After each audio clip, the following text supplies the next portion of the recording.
Chapter 1132.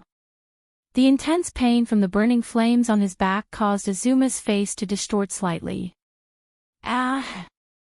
The so-called 7 relatives of purgatory seemed to be very powerful, but in fact, they were still just humans. Therefore, under the burning of the flames, Azuma couldn't help but let out a low roar. Then, he clenched his teeth and used the force to bounce away from the burning tree. Annihilate the fairy tale. At this moment, a cold voice sounded. I'd like to see if you're qualified. As soon as the voice fell, a monstrous magic power suddenly swept out from the space, causing the flames in the forest that had turned into a sea of fire to suddenly become stagnant. While the magic power whistled like a gale, it swayed crazily. Such a terrifying amount of magic power was all gushing out from the body of a single person. Seeing that Noah was able to create such a scene just by using his magic power, Azuma's expression finally changed. Unfortunately, Noah did not give Azuma too much time to be shocked. Whing! Along with the sound of the vibration, golden ripples reverberated behind Noah, and a variety of noble artifacts such as swords, sabers, spears, halberds, and so on popped out from within, pointing directly at Azuma. Immediately, the various types of noble artifacts, such as sabers, swords, spears, halberds, and so on, were like laser beams, cutting through the space and shooting in Azuma's direction. Seeing that Noah did not even say a few words of courtesy and immediately attacked in a temperamental manner, a ruthless glint flashed across Azuma's eyes. With a furious roar, the demonic energy in his body surged out, gathering at Azuma's feet and transmitting to the ground. In the next moment, thick tree roots suddenly drilled out from the ground. They were like vines that blotted out the sky and covered the sun. They were also like pythons. With a spiral, they welcomed the treasured artifacts that covered the sky and covered the earth. Bang! The treasures turned into laser beams and landed directly on the thick roots that were spiraling toward them. They were like missiles that struck directly, igniting terrifying flames. The impact caused ripples to surge out violently, causing the ground to tremble and crack. The shockwave swept through the surroundings, causing Noah's robes to flutter as he carried the unconscious Wendy in his arms and another unconscious youth in his other hand. But compared to Noah, Azuma wasn't as confident. He staggered back 2 steps from the shockwave. This guy's strength is actually so terrifying. Azuma looked at Noah in astonishment, but then he showed an excited look because of the fighting spirit that surged in his heart. Very good. Sure enough, you have the strength that even President Hades can't deal with. The battle that I've been dreaming of has finally appeared. At that moment, Azuma licked his lips and stretched out a hand toward Noah's direction, rolling up a strong magical power. Yi Jin. A whirlwind suddenly formed around Azuma, rolling up pieces of leaves. Those leaves were like sharp swords, spiraling along with the whirlwind. Then, like arrows, they shot toward Noah's direction. Looking at the incoming barrage of leaves, Noah's eyes were filled with coldness from beginning to end. He suddenly stomped his feet on the ground, causing the magical power that surged around him to flow into the ground like water. Bang! Suddenly, in front of Noah, the ground suddenly exploded. A huge magical light beam that was dozens of feet in size burst out like a volcanic eruption, directly impacting the leaves that had turned into sharp arrows. Chee! Without any suspense, in that huge magical light beam, the leaves that contained a lot of magical power were suddenly annihilated and disappeared without a trace amidst the sound of burning. Ha! Azuma roared. He clenched his hand, which was surging with magic power, and slammed it into the ground, causing the ground to burst open, and thick tree roots drilled out of it. This time, the thick tree roots twisted together in mid-air, turning into a huge fist that was entirely made of wood. Withstanding the fierce wind and waves of fire, in the whistling sound of the wind, it directly blasted toward Noah's direction. The huge fist covered Noah's entire body, blocking the flames from the surrounding sea of fire and the sunlight from the horizon, causing Noah to be shrouded in a huge shadow. However, in the face of such a huge blow, Noah just raised a hand with a cold face. Behind Noah, one of the many golden ripples suddenly expanded dozens of times, and a huge sword that was not inferior to the huge fist that covered the sky popped out. It rushed out and collided with the huge wooden fist. Boom! All of a sudden, a terrifying impact swept through the sea of fire like a storm, causing the burning trees in the sea of fire to fall radially, and the ground to crack inch by inch. The huge wooden fist was not purely made of wood, and it also contained an amazing amount of magical power. Under such circumstances, the fist made entirely of wood was even harder than rocks or even steel. A single strike from it could probably shatter a small hill. However, under the direct attack of the huge sword, the huge wooden fist was simply like an ordinary piece of wood, and was smashed into pieces that scattered in the surroundings. Boom! The huge sword's momentum did not diminish as it blasted into Azuma's position, smashing the ground to pieces. Azuma, on the other hand, rushed directly towards Noah before that.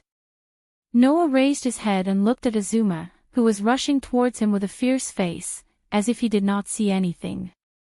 He did not intend to dodge, nor did he intend to evade. Chapter 1133. The terrifying waves of fire continued to surge like an earth-shattering wave in every corner of the forest. Amidst the waves of fire that permeated every corner of the forest, numerous trees were incinerated in the blink of an eye, turning into nothingness. The ground had also completely transformed into pitch-black scorched earth. Not even a slightly larger rock remained, having been annihilated by the astonishing explosion. At the center of such a terrifying explosion, a huge crater slowly appeared in the sea of flames, directly exposing the entire rock stratum. A lot of seawater even flowed out along the cracks in the ground. It was as if a hole had been punched through the entire island, making one's scalp numb. There was only a small area that was still intact. That was Noah, who was holding Wendy in his arms and carrying the mysterious boy in his other hand. As for the center of the huge crater, the thick roots that were twisted together like vines had long been charred black, and like scattered ashes, they peeled off little by little, exposing Azuma inside.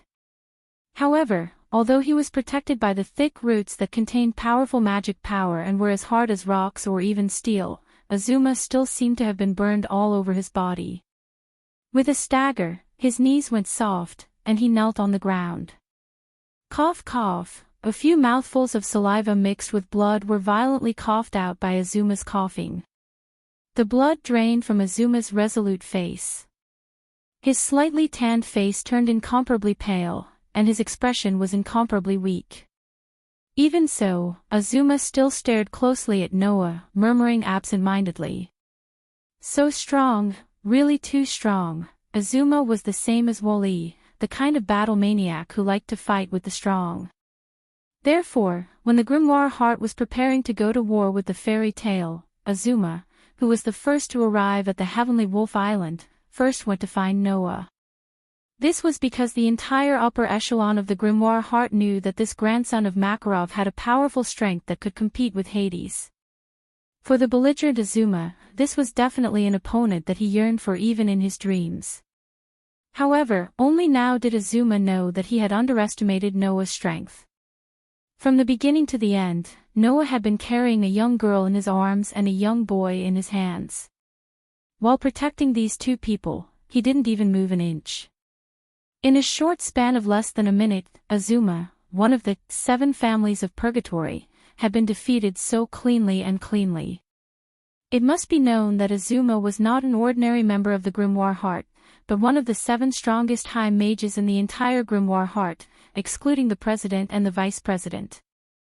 If he was placed in a regular guild, Azuma would definitely be an S-rank high mage. Even in the fairy tale, Azuma's strength was enough to rival Alusha and Mira. Otherwise, he would not have been able to keep his life even after Noah released the true name of the Gibalg. Of course, being able to keep his life was also because the Gibalg was only a B+ rank noble phantasm. If Noah released the Excalibur, which was an A++ rank noble phantasm, Azuma would not even have a speck of dust left. But even so, the Gibalg was still an opposing noble phantasm. To be able to keep his life under the Gibalg of a B+ rank noble phantasm, it was enough to show Azuma's strength. If it was any other time, even if he was an opponent, Noah would frankly praise him. Unfortunately, Noah's heart was already filled with anger towards the High Mage who repeatedly claimed to annihilate the grimoire heart of the fairy tale. Did you survive? At that moment, Noah suppressed the anger in his heart and asked Azuma in a cold voice. Very well, tell me, where is Hades now? As early as when Hades claimed to destroy the fairy tale, Noah had been thinking of ways to collect information about the grimoire heart. Now, under the leadership of Hades, the grimoire heart had come knocking on his door first. How could Noah bear this? So now, Noah only had one idea. They had to find Hades. Hearing Noah's cold voice, Azuma could clearly feel the hidden anger and murderous intent, which made him admire him. As the strongest dark guild among the three major dark guilds in the Baram Alliance, whether in the light world or the dark world, the grimoire heart was an existence feared and feared. And as the president of the grimoire heart, Hades was the grim reaper in everyone's mind. Frankly speaking, even Azuma couldn't think of resisting Hades.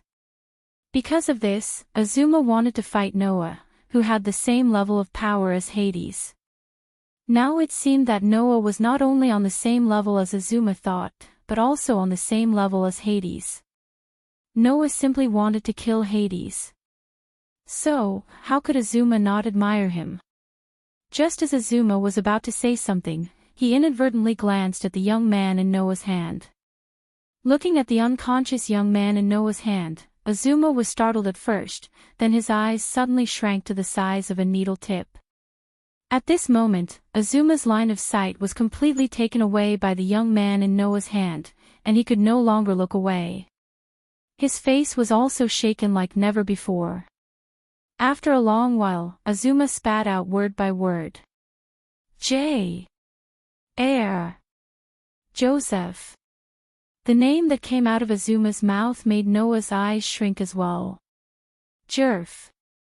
Noah naturally wouldn't forget this name. Not only because this name was the name of the most evil dark mage in the history of the magic world, but also because the Tower of Paradise that made Alusha suffer for the first half of her life had a lot to do with this dark mage. Even Jalal's life was ruined because of Gerald. He even died without a burial place, buried in the sea with the Paradise Tower.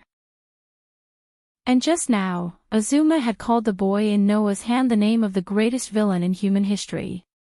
Thinking of the curse that belonged to God and the darkness that could suck out all life, Noah couldn't help but turn his gaze to the unconscious youth in his hand. He is Jerf. When Noah's attention was diverted, Azuma reacted. It seems that it's not time for me to die here. Azuma made a prompt decision. We have to bring back the news that Jeffrey is in the hands of Fairy Tale. Therefore, Azuma rushed towards a burning tree and crashed into it. The scorching flames once again burned Azuma's body. Ah! Azuma let out a low scream. You! Noah was completely stunned. Azuma, on the other hand, gritted his teeth desperately, endured the pain, and hugged the tree without caring about the burning flames. In the next second, Azuma's body suddenly melted into the tree and disappeared.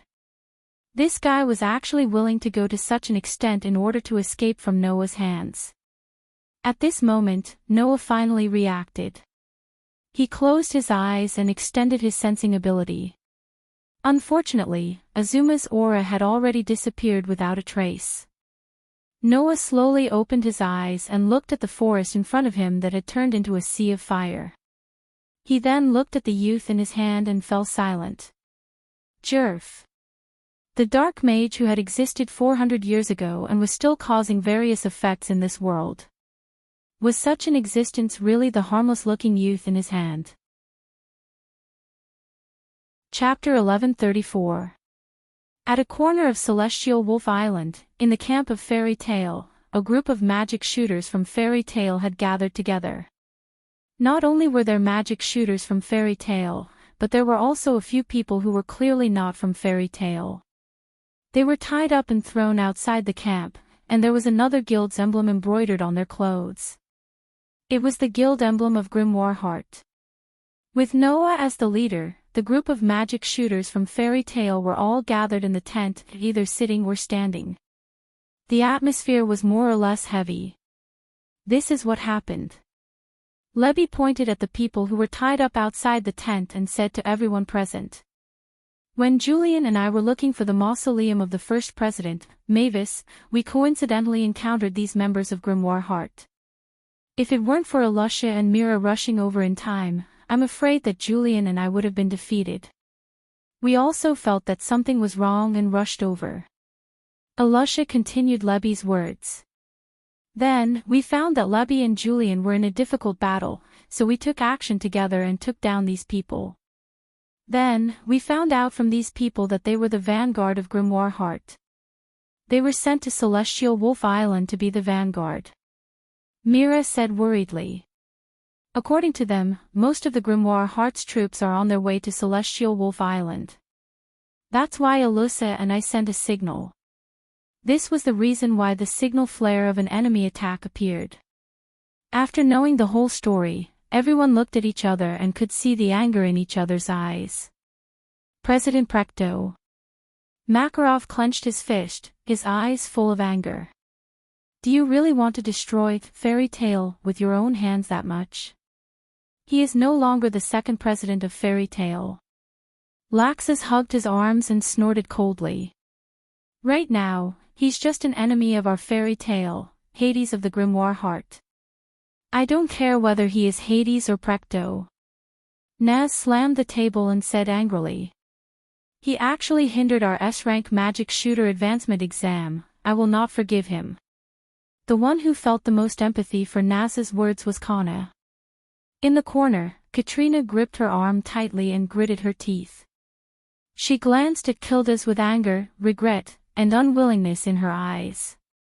Undoubtedly, I came to participate in this exam with great determination, Kana. Lucy hugged Kana gently, her face full of sorrow.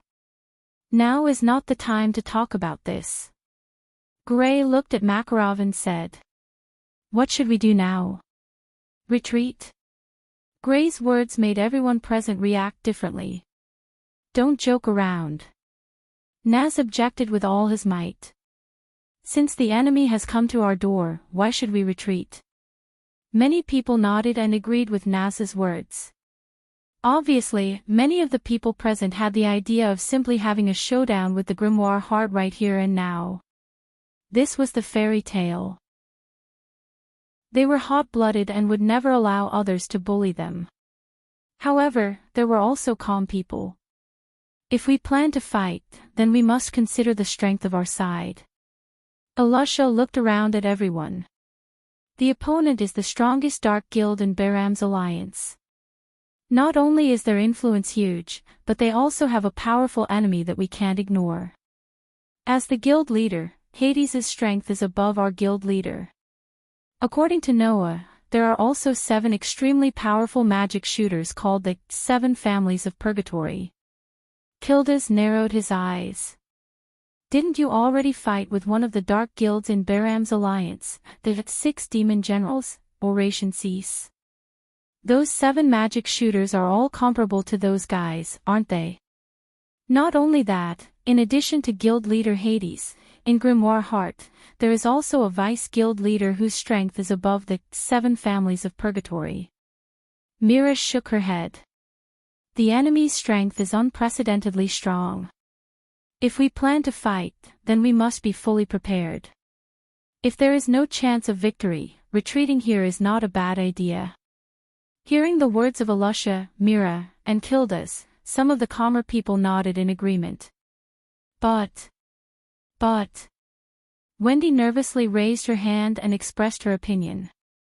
We also have Brother Noah and 4 S-rank magic shooters, Brother Naz, Brother Gray, and Brother Gadjaloo. There shouldn't be a problem, right? Well said. Wendy.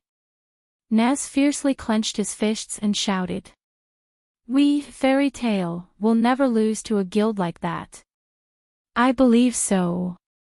This sentence made everyone's heart burn with a burning belief. That's right, the enemy was unprecedentedly strong. But how could Fairy Tale be weak? Not to mention that Makarov was one of the 10 most powerful magic shooters in the continent. Laxas and Kildas were also people who had the ability to become one of the 10 most powerful magic shooters. Even Alusha and Mira were not comparable to ordinary S-rank magic shooters. In addition to Noah, who had once forced Hades to retreat, and the rest of the frontline combatants like Naz and Grey, it could be simplified in one sentence, and that was what was there to be afraid of. In fact, this was also Noah's thought in his heart. Noah did not feel that Fairy Tale was weaker than the Grimoire Heart at all. Moreover, the current Noah was no longer comparable to the previous Noah. Even if the 1-month adaptation period for Authority was not over, just the Godslayer's curse resistance was enough to make Hades suffer. Not to mention, Noah still had a treasure trove that carried thousands of treasures that were enough to attack a city.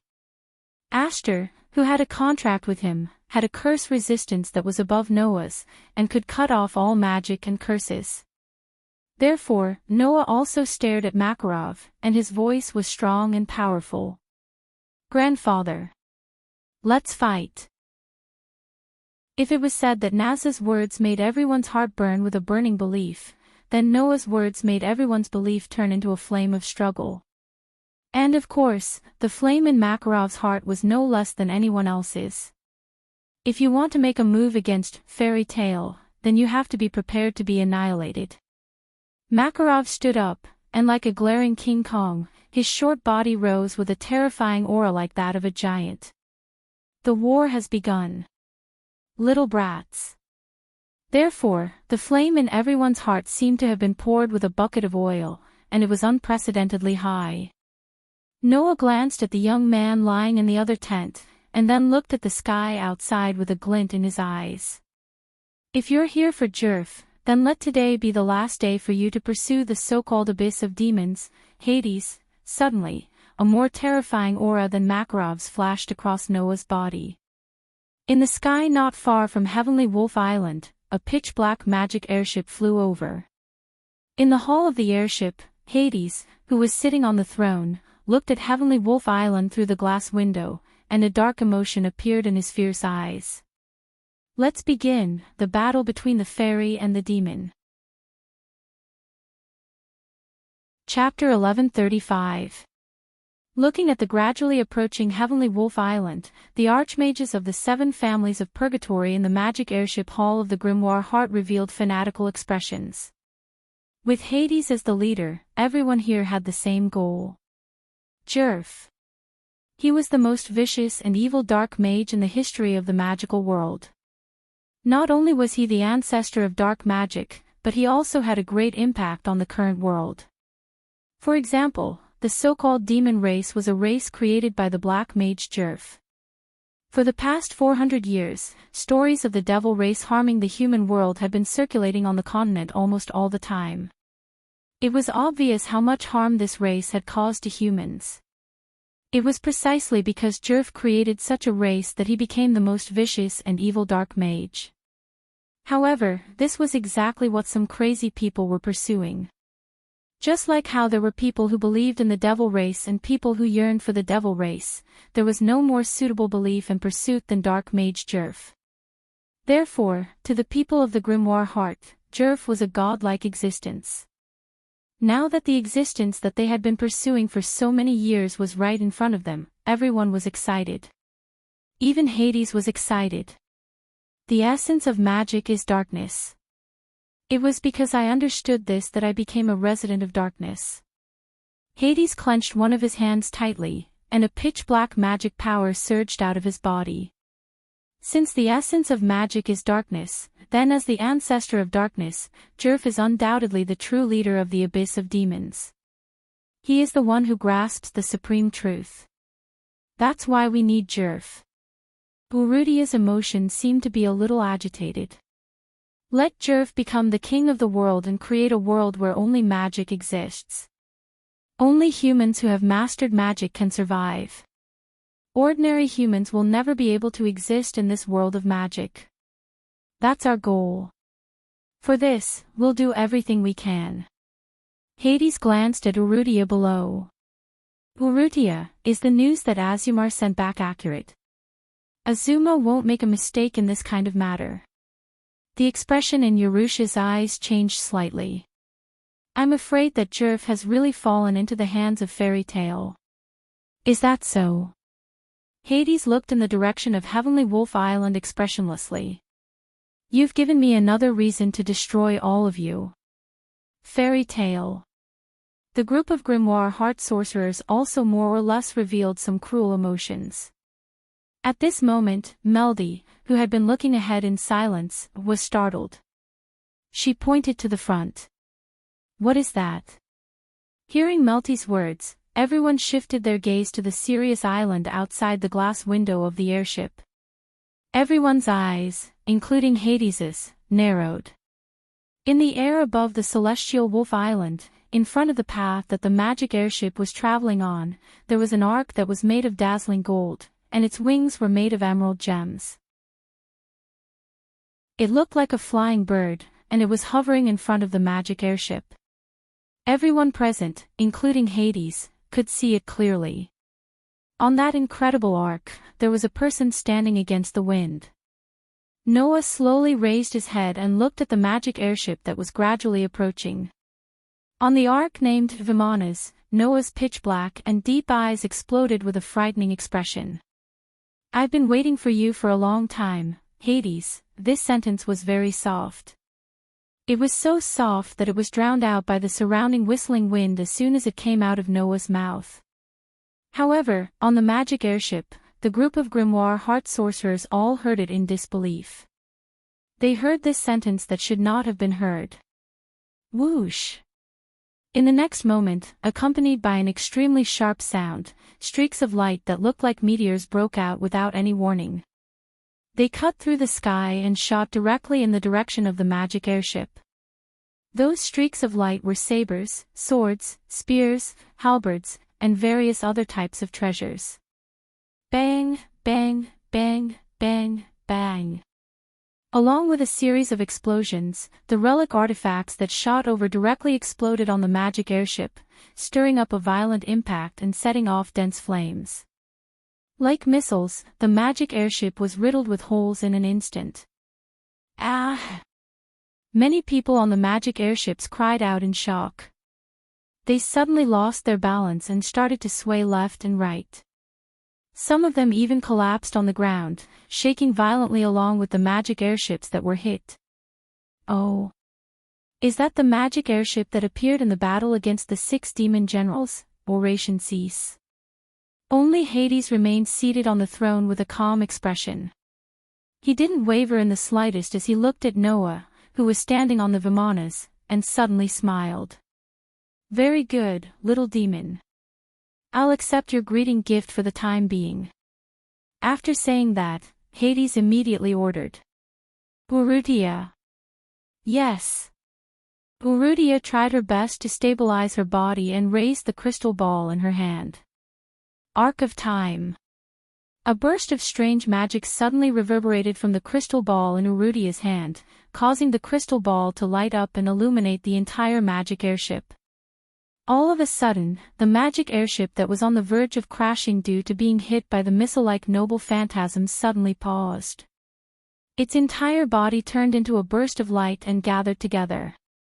Not long after, the magic airship, which was on the verge of crashing, returned to its original state and was in perfect condition. Seeing this scene, Noah knew who was behind it. Is it Urrutia again? Noah curled his lips and smiled. I'd like to see how many times you can recover.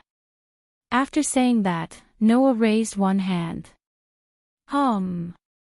The space trembled, causing golden ripples to fluctuate around the Vimanas. They were like the muzzles of cannons, bursting out bursts of flashes. Then, various treasures, such as sabers, swords, spears, halberds, and other treasures, suddenly shot out from the golden ripples and turned into streams of light. Like bullets, they once again shrouded the direction of the magic airship. "Oh no!" Murdy cried out in alarm. "Those strange weapons are flying over again." "Humph." Hades's face was gloomy. Just as he was about to stand up, the situation outside suddenly changed. Just as the overwhelming noble artifacts were about to land on the magic airship, a sudden burst of violent magic power suddenly fell from the sky like an invisible shockwave. Under the inexplicable impact, the treasures seemed to be suppressed by something heavy. With a tremor, they all deviated from their trajectories and brushed against the bottom of the magic airship, landing in the air. Noah frowned slightly. Gravity. Gravity. Hades also discovered the source of the inexplicable impact. He seemed to have thought of something, and also seemed to have felt something as he spoke in a deep voice. "Bruno, is that you?" Just as his voice fell, an even heavier voice echoed from the depths of the hole. "It's me." Following the sound of such a voice, a man slowly walked out from the depths of the hole. Seeing this man, the archmages of the 7 families of purgatory were all startled. "Bruno. It's him." Not only Zanclo, Murdy, and the others, but even Eurelia could not hide her surprise. Only President Hades can suppress him. The vice president, who has always been forbidden from participating in the guild's activities because he's too dangerous, why is he here? Ignoring the shock of everyone present, the man named Bruno raised his eyes and stared at the golden arc suspended in midair. A trace of malice flashed in his eyes. "That person seems to be flying." A heavy pressure surged from Bruno's body. Chapter 1136. Noah, who was standing on the Vimanas, squinted his eyes as he looked at the magic airship that had been restored to its original state. "It seems that it's useless to simply destroy the airship." Saying this, Noah wanted to do something, but a strange phenomenon suddenly occurred again. Whing! The heavy pressure that caused Noah's noble phantasm to deviate from its path suddenly appeared again. Once again, it descended from the sky without any warning, abruptly landing on the entire Vimanas. Dong! As if there was an invisible mountain directly pressing down, the Vimanas that was suspended in midair suddenly shook under the extreme pressure of gravity. Its balance was directly broken, and it began to sway and fall to the ground. Even Noah couldn't help but feel the unprecedented pressure on his body, causing his entire body to become extremely heavy. Magic that controls gravity. Noah couldn't help but be speechless. Is it one of the so-called 7 families of purgatory? Or is it that mysterious vice president? Or is it Hades himself? Saying this, under the extreme gravity, Noah's body slowly emitted a ray of light. No. To be more precise, it should be said that a ray of light slowly emitted from Noah's back. Within the ray of light, a very delicate pair of wings that seemed to be made of pure blue light flashed on his back. Impressively, it was the White Dragon Emperor's light wings, divine dividing. In the next moment, the delicate light wings spread open, and the entire surface of the wings flashed with a faint blue light. Divide, divine. When this voice reverberated from the White Dragon Emperor's light wings, divine dividing, an invisible wave rippled out from the surface of the wings. Wherever the ripple-like wave passed, the gravity that was like a heavy mountain pressing down on the golden arc suddenly trembled, and at an extremely fast speed, it suddenly weakened by half. What? In the magic airship, Bruno, whose body was surging with heavy magic, was slightly surprised. However, at this time, a second voice sounded. Divide, divine. The invisible wave suddenly increased by more than 1-fold, causing the gravity acting on the golden arc to seem to be suppressed, and once again weakened by half. Divide, divine. And when another voice sounded from the White Dragon Emperor's light wings, divine dividing, the gravity acting on the Vimanas was once again fiercely swallowed by half, leaving only a small portion that was unspeakably weak, allowing the Vimanas to once again regain its balance. The White Dragon Emperor's light wings, divine dividing, that was created with weapon refinement magic, had a huge restriction. Not only could only be used 5 times, it could only be used once every 10 seconds. However, it was already enough to deal with this kind of situation. Thus, under the weakened gravity, Vimanas, who had regained its balance, directly ignored that part of gravity. With a sudden jolt, it suddenly burst into the air, and with an extremely fast speed, it soared into the sky, and after drawing a perfect arc, it landed back on the ground. The group of Grimoire Heart magic shooters did not even have time to react, as the Vimanas that had drawn a perfect arc fell from the sky, and heavily crashed into the pitch-black magic airship. Bang! In the dull sound of the collision, the pitch-black magic airship was fiercely hit by the golden arc, and with the undiminished momentum of the Vimanas, it fell in the direction of the celestial Wolf Island like a meteorite. Dong! Suddenly, the golden arc and the pitch-black magic airship heavily crashed onto the beach at the edge of the celestial Wolf Island at the same time, raising an astonishing amount of sand and dust that enveloped the entire space, like a sandstorm that expanded outwards. However, if someone were to observe carefully, they would definitely be able to discover it. Just as the magic airship was about to hit the ground, the golden arc suddenly disappeared. Although the pitch-black magic airship did not avoid the fate of directly hitting the ground, before that, a few figures suddenly flashed out of the magic airship, and flashed in all directions. Thus, the magic airship that really hit the ground was the Grimoire Heart magic airship, and the magic artifact called Vimanas had disappeared without a trace before that. As for the Grimoire Heart magic airship, even if it fell to the ground, it still did not cause any injuries to the Grimoire Heart magic airship. With Hades as the leader, the group of Grimoire Heart magic shooters all flew out of the magic airship that had fallen and landed on the ground. Hades, who was standing at the head of the group, had a sullen expression on his face. He raised his eyes and looked straight ahead. There, a figure had already appeared there without anyone noticing. Looking at the figure, Hades straightened his body and spoke in a deep voice. "I haven't seen you for a few months, kid, your skills have improved." "You haven't improved at all, is it because you're old?" Facing Hades' gloomy gaze, Noah said indifferently. "Since you're already at the age of entering a coffin, you should have obediently let someone build a grave for you, instead of coming out to be a hindrance to us kids. How much do you not want to die?" Noah's unceremonious and ruthless words made Hades' face even gloomier, and also made the group of Grimoire Heart magic shooters tremble in fear. This was the first time they had seen someone who dared to speak to Hades in such a tone. Yet, the other party had the qualifications to make Hades speechless. "It seems that you've improved not only in your ability, but also in your ability to talk." Hades' face showed a ruthless expression. "I wonder if you'll still be so eloquent when the demons have hunted all the fairies." "Wait until the demons have hunted all the fairies." Noah looked at Hades sarcastically. "You've really gotten old, can't you see the situation clearly? Then let me make you see the reality." After saying that, Noah raised a hand. At the same time, in the forest by the beach, a series of footsteps slowly sounded.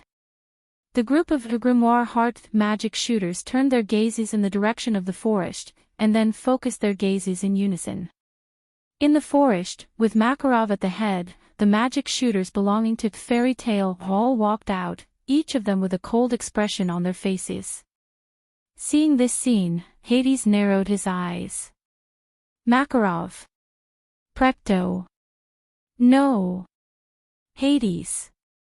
Makarov took a step forward, his short body exploding with a terrifying aura as he stared at Hades. "It's time to decide the victor." Following Makarov's words, Laxus at the side threw out a person in his hand, letting him roll in front of Hades. With Hades at the head, the group of Grimoire Heart magic shooters all lowered their heads and looked at the person who was rolling in front of them. When they saw the person's full appearance clearly, their pupils suddenly shrank. It was actually Azuma who had arrived at Celestial Wolf Island first. However, at this time, not only did Azuma's body have the injuries from the battle with Noah, but there were also traces of electricity. Sorry, this guy was sneaking around the Celestial Wolf tree, so I was a little heavy-handed. Laxus curled his lips at the demons whose expressions were changing. I didn't cause you any trouble, did I? You think you can hunt the fairies by doing something to the Celestial Wolf tree? Noah laughed coldly. Unfortunately, you are the prey, demons. Chapter 1137. When he first met Azuma, Azuma had told him that the Grimoire Heart that attacked the Celestial Wolf Island was only the vanguard. Hades and the other 7 family members had yet to arrive at the Celestial Wolf Island. However, why was it that Azuma, one of the 7 family members of the Purgatory and also a member of the Corps, had arrived at the Celestial Wolf Island before the rest of the Corps members? At that time, Noah, who was filled with anger, did not think too much about this question.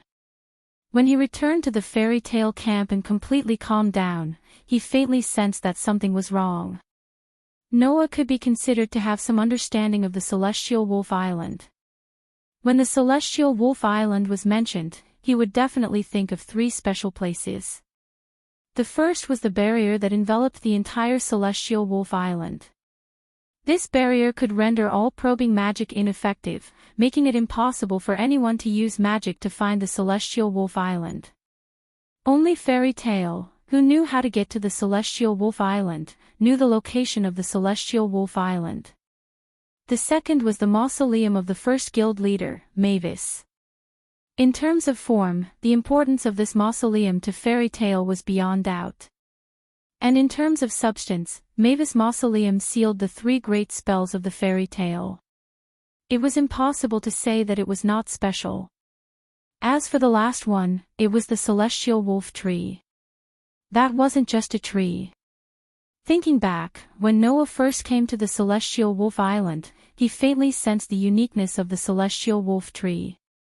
This tree possessed inconceivable power. It could provide a certain degree of protection and buff to magic shooters with the guild emblem of Fairy Tail.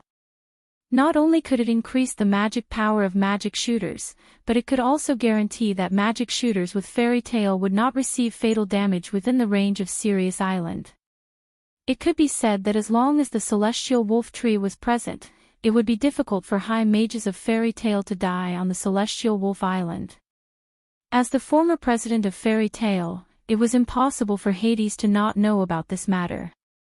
Since the Grimoire Heart led by Hades wanted to attack the Celestial Wolf Island and annihilate the Fairy Tail, it was impossible for them not to think of a way to solve the problem of the Celestial Wolf Tree first. You sent this guy to Celestial Wolf Island in advance so that he could destroy the Celestial Wolf Tree and make Fairy Tail lose the protection of the Celestial Wolf Tree, right? Noah glanced at the gloomy Hades, his face full of sarcasm. Unfortunately, your calculations were very good, but you neglected the fact that this fellow seems to be a battle maniac. The moment he arrived at Heavenly Wolf Island, this fellow impatiently ran over to challenge me. In the end, he exposed his whereabouts, which made me recall the problem of the Heavenly Wolf Tree. Then, just in case, I went up to the Sirius tree to wait for a while. Then, this guy really jumped out. Raxus raised one of his hands. There were some sparks of electricity on his hand. He's a good opponent, but he was seriously injured by Noah first. Otherwise, it wouldn't be so easy to take him down and still have to worry about the Celestial Wolf Tree. Hearing Noah and Lax's words, the high mages of Grimoire Heart finally understood the current situation. Demons hunting fairies. That was indeed not right. The situation had been reversed. The fairies, who were supposed to be the prey, had the initiative in their hands and had completely turned the tables. However, turning the tables did not mean that they could definitely become the hunters. Even if the fairies were no longer the prey, the demons would not believe that they would become the prey and be at the mercy of others. You're quite capable, Makarov. You've indeed nurtured some good seedlings. Hades glanced at the entire fairy tale. However, you don't think that you can defeat us like this, do you? Hearing this, the group of Grimoire Heart's magic shooters also erupted with powerful auras. The crystal ball in Urudia's hand blossomed with light. Thick black flames ignited on Zanclo's body. Caprico, Lysiros, Cain, Murdy, and the rest of the high mages of the 7 families of Purgatory also erupted with astonishing magic power, causing the air to become heavy. In particular, Bruno's magic power surged from his body, causing the surrounding sand and dust to seem as though they had turned into iron particles. They poured onto the ground like a torrential downpour. Sensing the terror of the enemy, the group of fairy tale magic shooters also became solemn. Only Naz looked at Zanclo, whose entire body was burning with thick black flames. He clenched one of his hands into a fist and similarly erupted with a ball of scorching flames. "Leave that black guy over there to me. None of you are allowed to make a move." Naz's words immediately dispelled the solemnity in everyone's hearts. In particular, Gray, who had been staring at Urudia, stepped forward and spoke in a deep voice. "You're called Urudia. What? Do you find it familiar?" A flirtatious smile appeared on Urudia's face, but for some reason, a hint of hatred suddenly appeared in her eyes. "Do you still want to ask me why I look exactly like your magic teacher, that woman named you, are you?" "You?" Gray clenched his fists tightly. "You really are related to you, are you?" Urudia fell silent and only looked at Gray with eyes full of hatred. This made Gray grit his teeth and take a deep breath. "Leave that Urudia to me." Seeing that Naz and Gray had both found their opponents, the rest of the fairy tale members also stared at the rest of the Grimoire Heart members as if they were looking at prey. That gaze naturally infuriated the group of magic shooters, who thought that they were the hunters, even though they were the Devil's Heart. What an irritating gaze.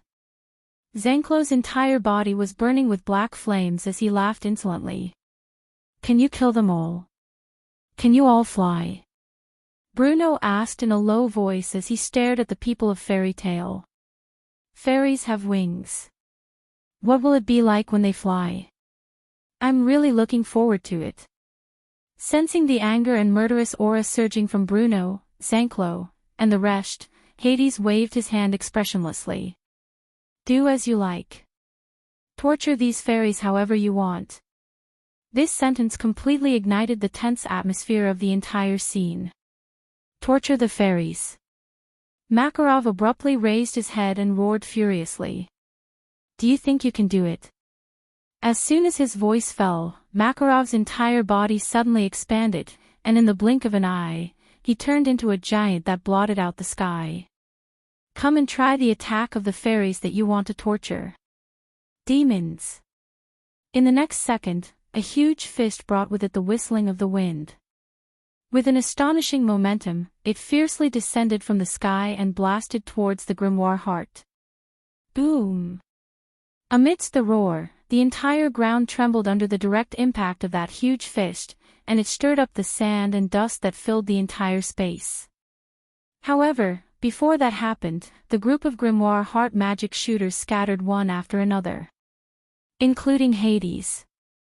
However, just as Hades was about to leap up, a figure rushed toward him. Immediately, Noah's pitch-black, deep eyes were imprinted into Hades's eyes, causing his expression to change. Whoosh! Amidst the whistling of the wind, a foot swept out and heavily kicked Hades' abdomen. Boom! With a muffled sound, Hades was sent flying in the direction of the forest. Chapter 1138.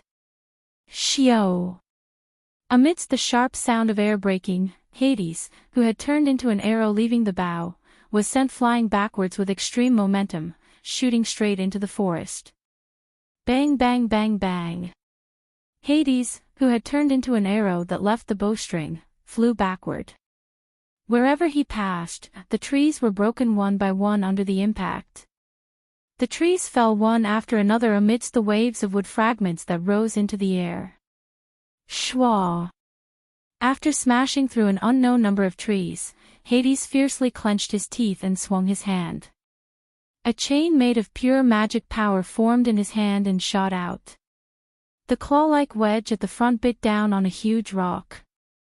Immediately after, with a snap sound, the magic power chain straightened and abruptly stopped Hades, who was flying upside down.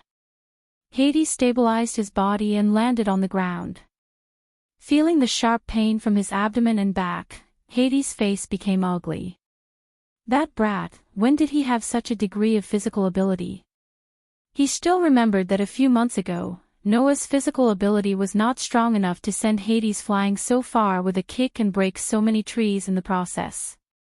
After a few months, how could Noah's physical ability have become so terrifying? It must be some kind of magic that strengthens the physical ability, right? Hades could only think of it this way. In fact, in the last battle with Hades, Noah had indeed used the strengthening magic that could strengthen the physical ability. It was no wonder that Hades thought so. Then, Noah's voice slowly sounded from the front. You really haven't made any progress, but I can't blame you. After all, it's only been a few months. You've lived for so long. If you could become stronger in a few months, then you wouldn't need to play so many tricks. Saying such a sentence, Noah leisurely walked out from the front. His gaze was fixed on Hades as he spoke indifferently. I've been waiting for this moment for a long time. Hades, in order to protect the guild and my companions from you, I had no choice but to leave Fairy Tale a few months ago to find a way to strengthen myself.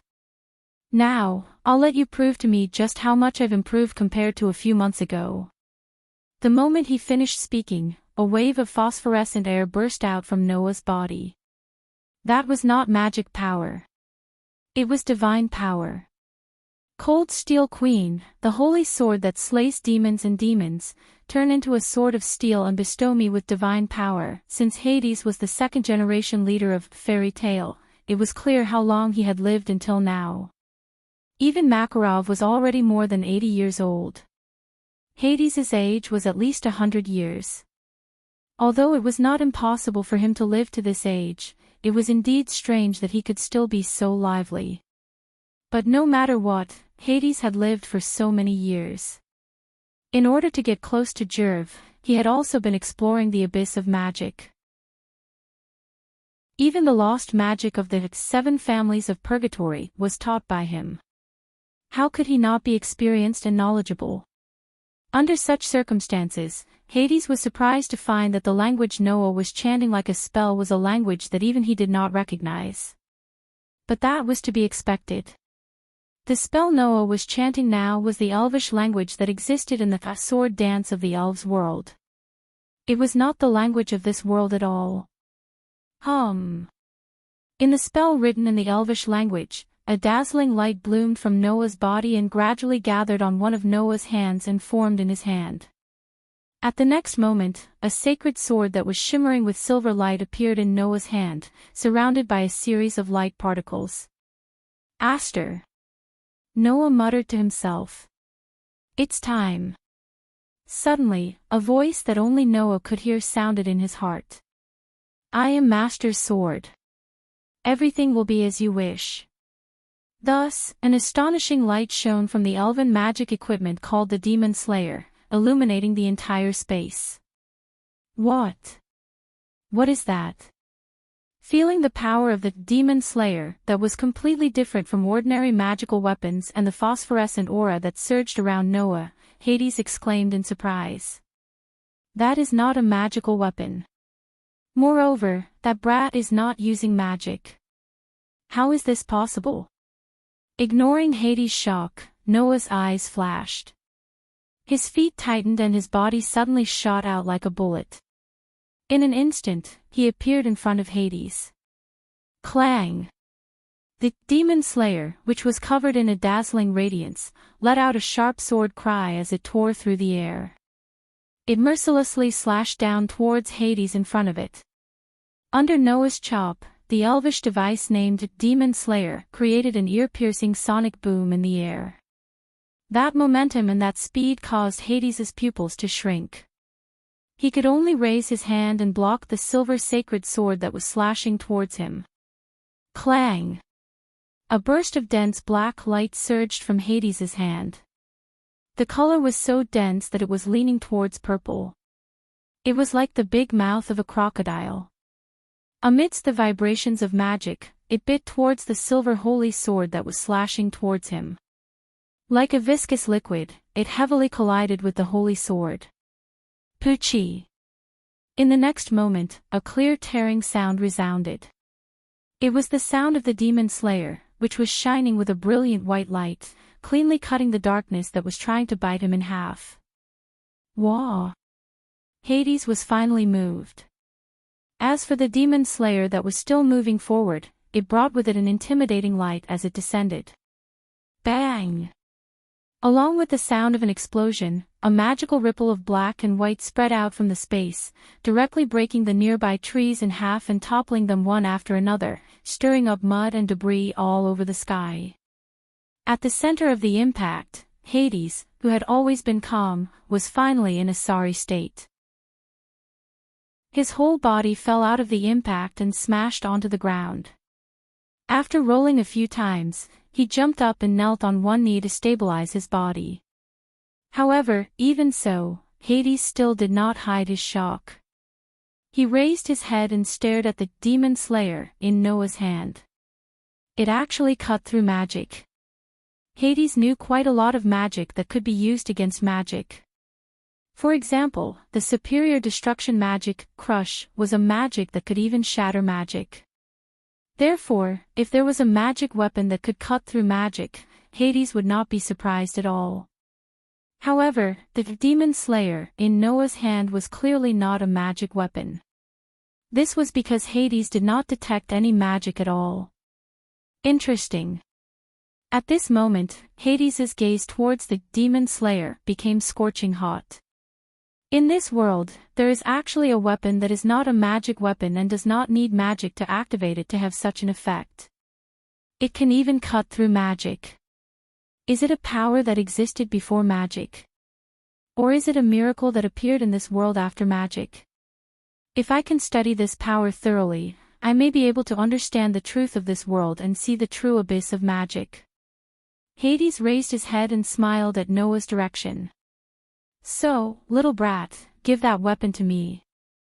After saying that, a terrifying burst of pitch-black mana surged out of Hades' body, turning into a terrifying aura that gradually rose. Facing such a reaction from Hades, Noah simply smiled abruptly. You want my Aster? After saying this, Noah's body turned into a sharp arrow and shot out. Then come and try to steal it.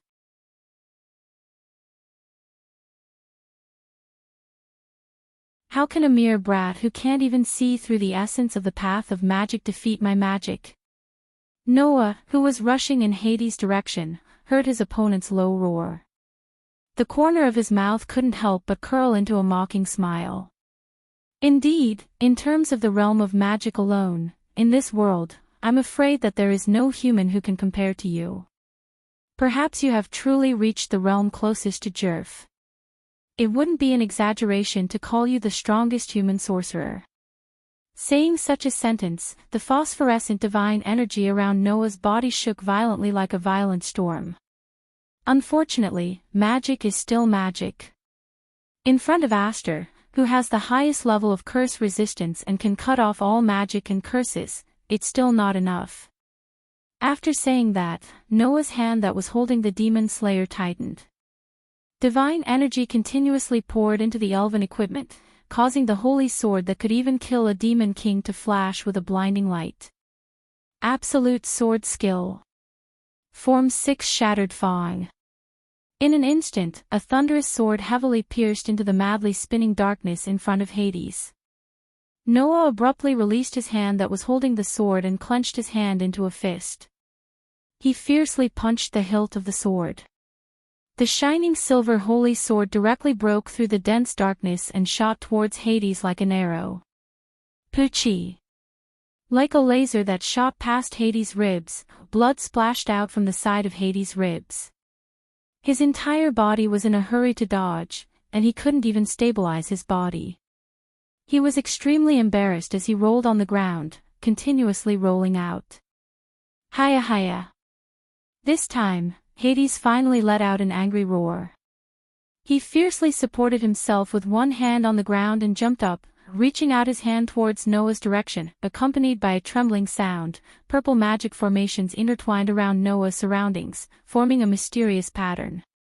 They revolved around Noah's body layer by layer.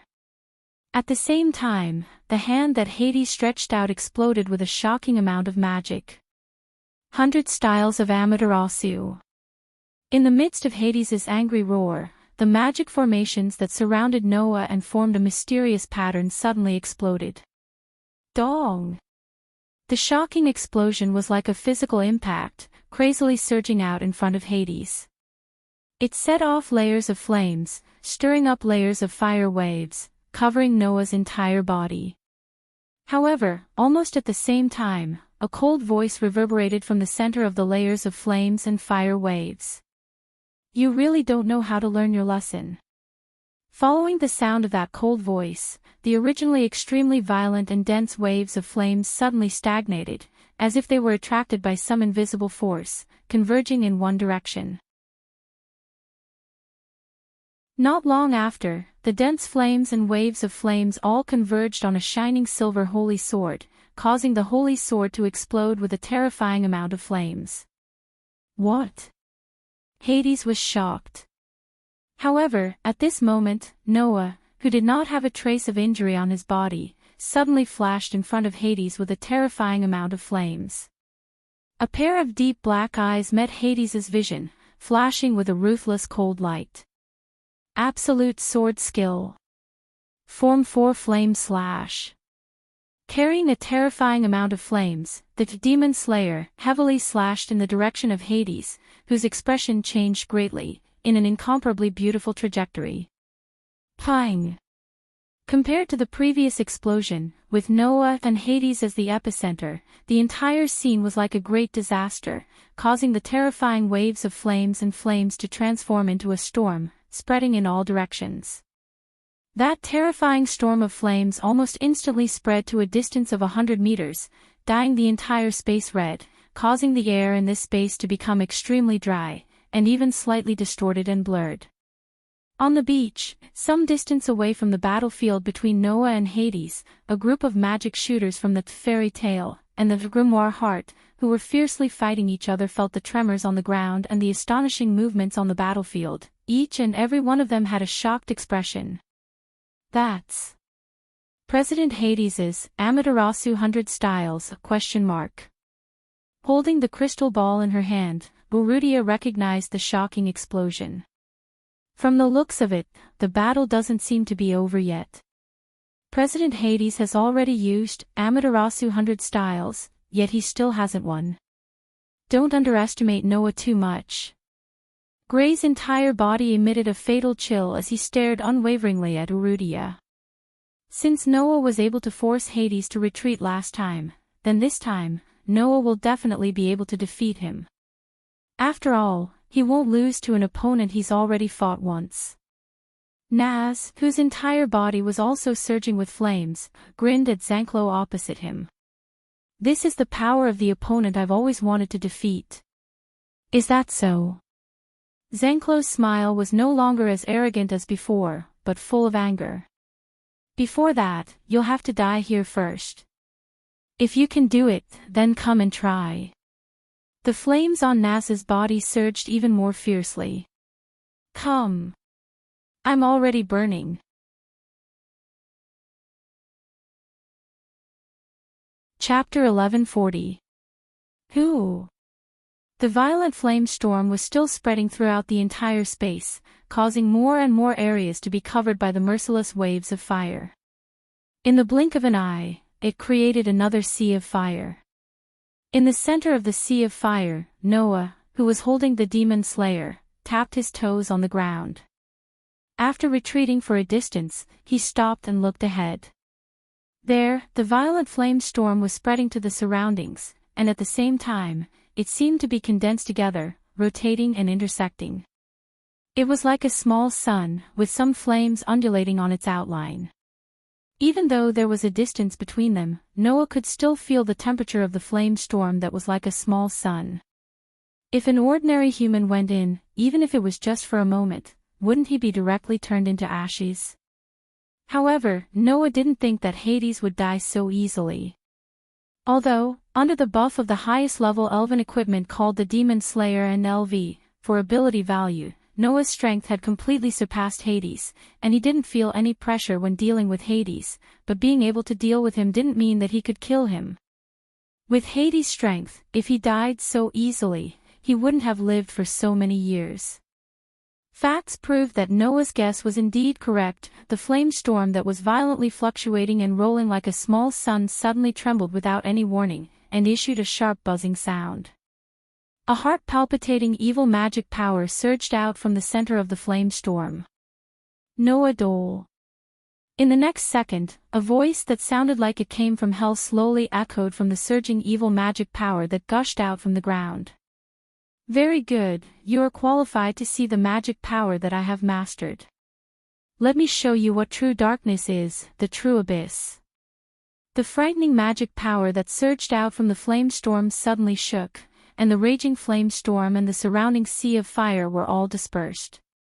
Immediately after, Hades' figure emerged from the pitch-black magic wave. Compared to the previous image of a calm god, the current Hades appearance was undoubtedly much worse. The cloak on his body and the horned helmet on his head were twisted into fine fragments in the shocking explosion, causing his old grayish-white hair and beard to flutter in the wind, moving up and down. Various parts of his body had obvious and obscure scorch marks. His clothes were slightly tattered, and he looked as wretched as he could get. Obviously, in the previous shocking explosion, Hades wasn't completely unscathed. However, even so, Hades' body was still surging with magic power that was far more powerful, more terrifying, more profound and more dark than before. That magic power was at least 3 times more powerful than before. And this level of magic power was something that Noah had never felt until now. Feeling such astonishing magic power, Noah tightened his grip on the demon slayer in his hand, looked at Hades, and said word by word. You were hiding your strength. In fact, from the beginning of the battle until now, the whole process had not even been 5 minutes. And from the beginning, Hades had been crushed by Noah, so it couldn't be said that he was hiding his strength. But don't forget, before this battle, Noah and Hades also had a battle a few months ago. At that time, Hades simply didn't have the strength to appear at this level. Therefore, Noah had such a sentence. Hiding his strength. Yes. In the battle a few months ago, Hades hid his strength. You should be proud, little brat. Hades raised his head and looked at Noah. The eye patch on one of his eyes had long disappeared, but it was still tightly closed, while the other eye stared at Noah and said, Ever since I comprehended the essence of the demonic path, this is the first time I've been forced to release all my strength in battle. So, open your eyes wide and clearly see the domain that you would never be able to touch in the past. After saying this, Hades slowly opened one of his eyes that was tightly shut. Demon's eye, open, as the tightly closed eye opened bit by bit, an extremely terrifying dark magic power overflowed from Hades' body bit by bit. Seeing Hades' closed eye, even Noah couldn't help but have a change of expression. This was because Hades' eye was actually a strange blood-red eye without a pupil. As soon as this strange blood-red eye was released, the aura on Hades' entire body changed. If the previous Hades was dark, but at least he was still a human, then at this moment, Noah didn't feel even a trace of human aura from the terrifying magic power surging from Hades' body. Under such circumstances, Hades, whose entire body was fluctuating with terrifying ink-like magic power, had his hair all standing up like sharp needles. He put his hands together and made a strange hand seal. Black Mage Jerf's Book, Chapter 4, Paragraph 12, Forbidden Magic, Heaven's Executioner, Heaven's Punishment. Immediately, the terrifying magic power fluctuating around Hades spread out from his body like ripples, instantly reverberating in the entire space. Under the dark magic power fluctuations, strange tentacle-like undercurrents suddenly rose from the pieces of earth on the ground and slowly wriggled, gathering around Hades. Not long after, under Noah's focused gaze, with Hades as the center, huge ferocious monsters of different shapes that looked like they were condensed from pure darkness took shape one after another.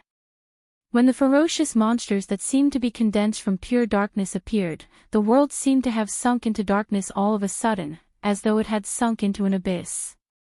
It became sticky and dark. Noah's outstanding sensing ability informed him of this. The ferocious monsters all carried terrifying magic power.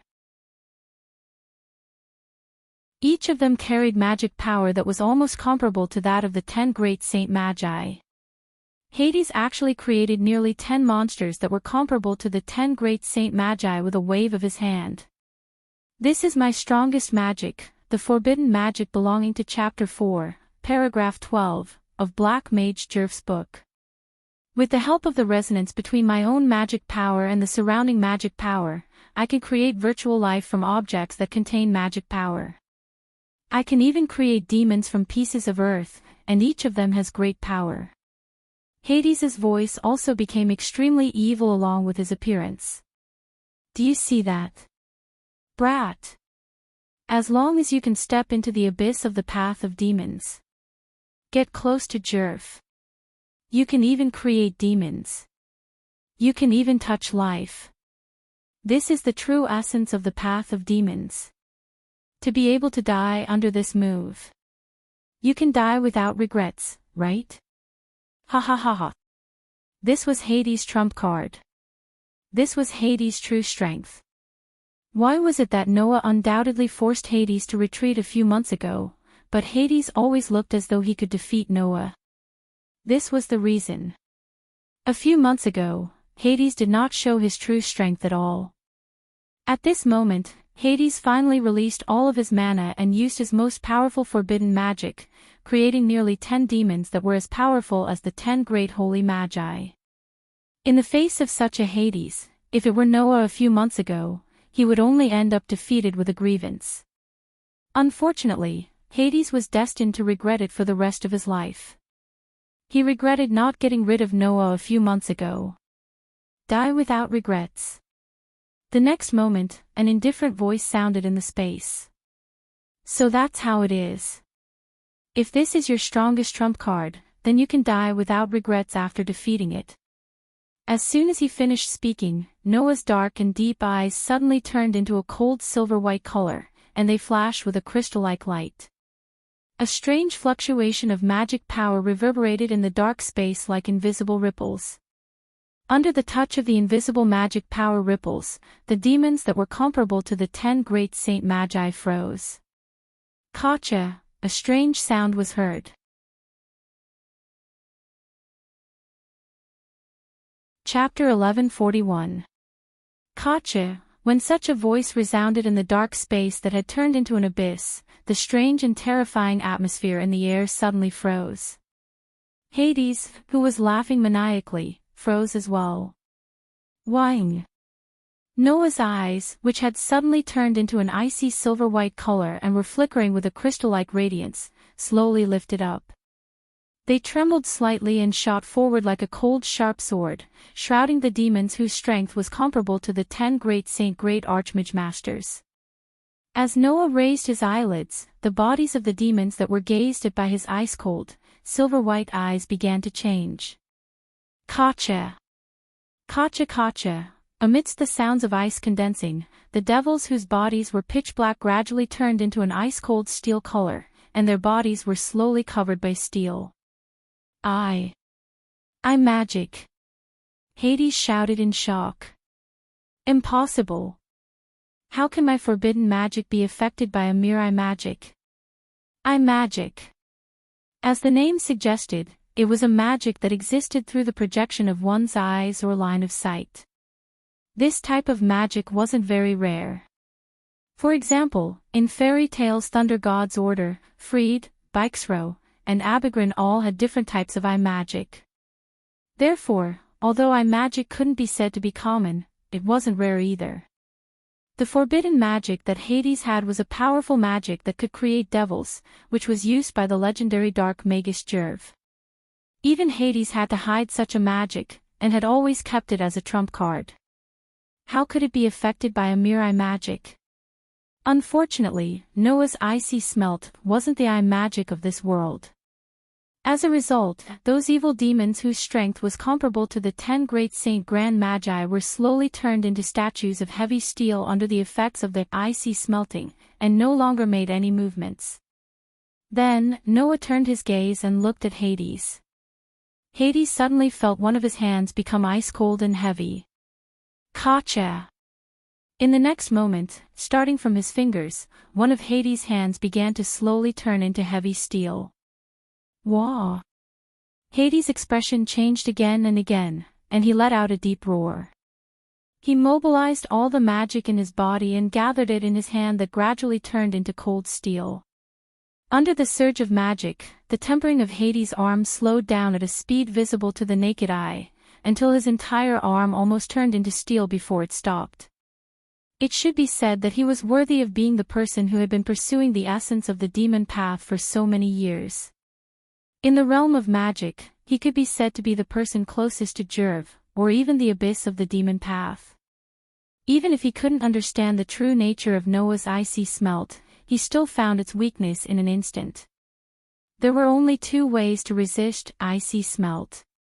First, possess a special ability or physique, resistance, or resistance. For example, the curse resistance of the god Slayer was able to repel the power of the icy smelting. 2. Using pure strength to suppress the opponent. The introduction of this magic said that depending on the opponent's ability and strength, the tempering speed would be slowed down, or even completely ineffective. If the opponent's strength was far beyond Noah's, then even if Noah launched icy smelt, it would still be impossible to have any effect on the opponent.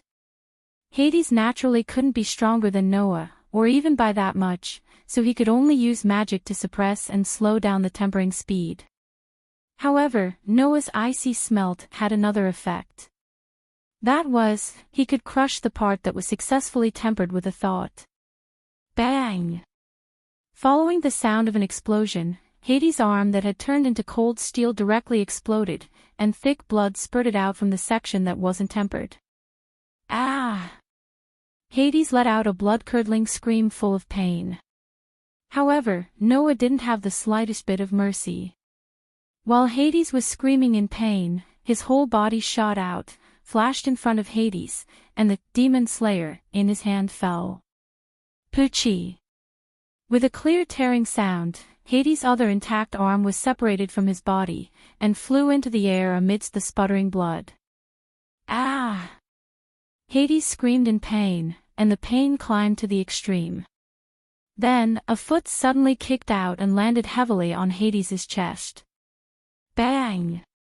With a muffled sound, Hades, who had lost both his arms, flew out, and hit the trunk of a tree, slid down, and sat on the ground. The heavy injury caused Hades to spit out a mouthful of blood, and his white beard was dyed red. But even so, Hades still stared at Noah, and squeezed out 3 words with difficulty. Why? This was the biggest question in Hades' heart, and he was unwilling to accept it.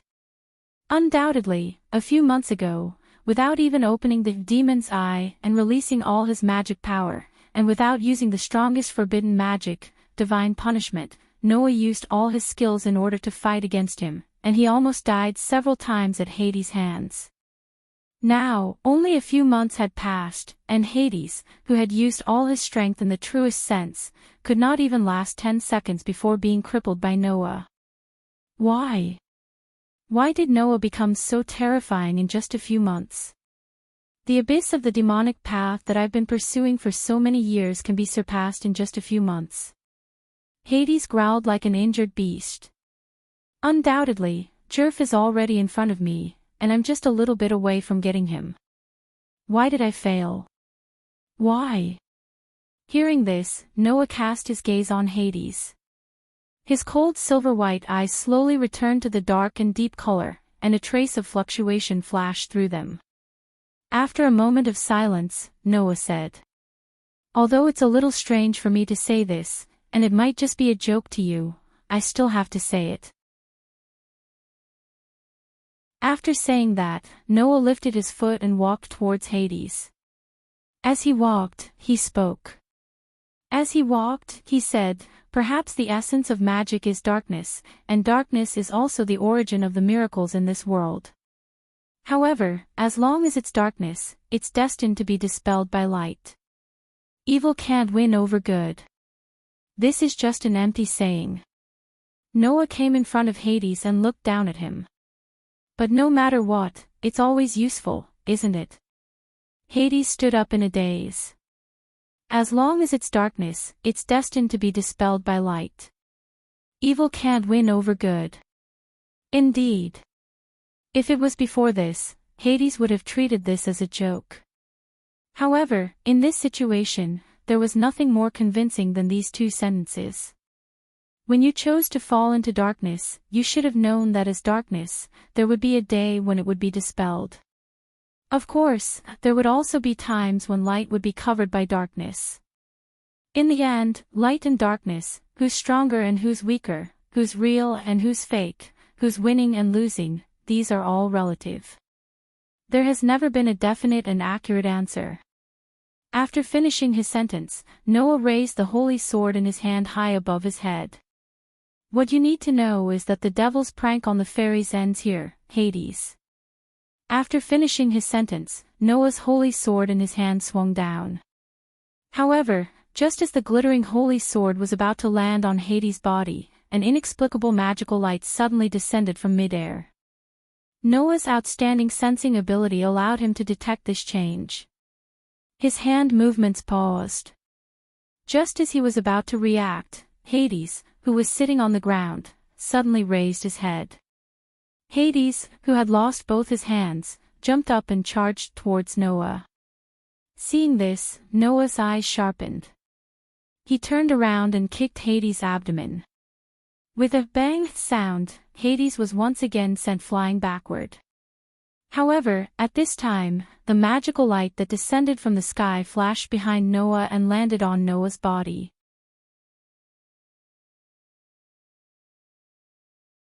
Chapter 1142.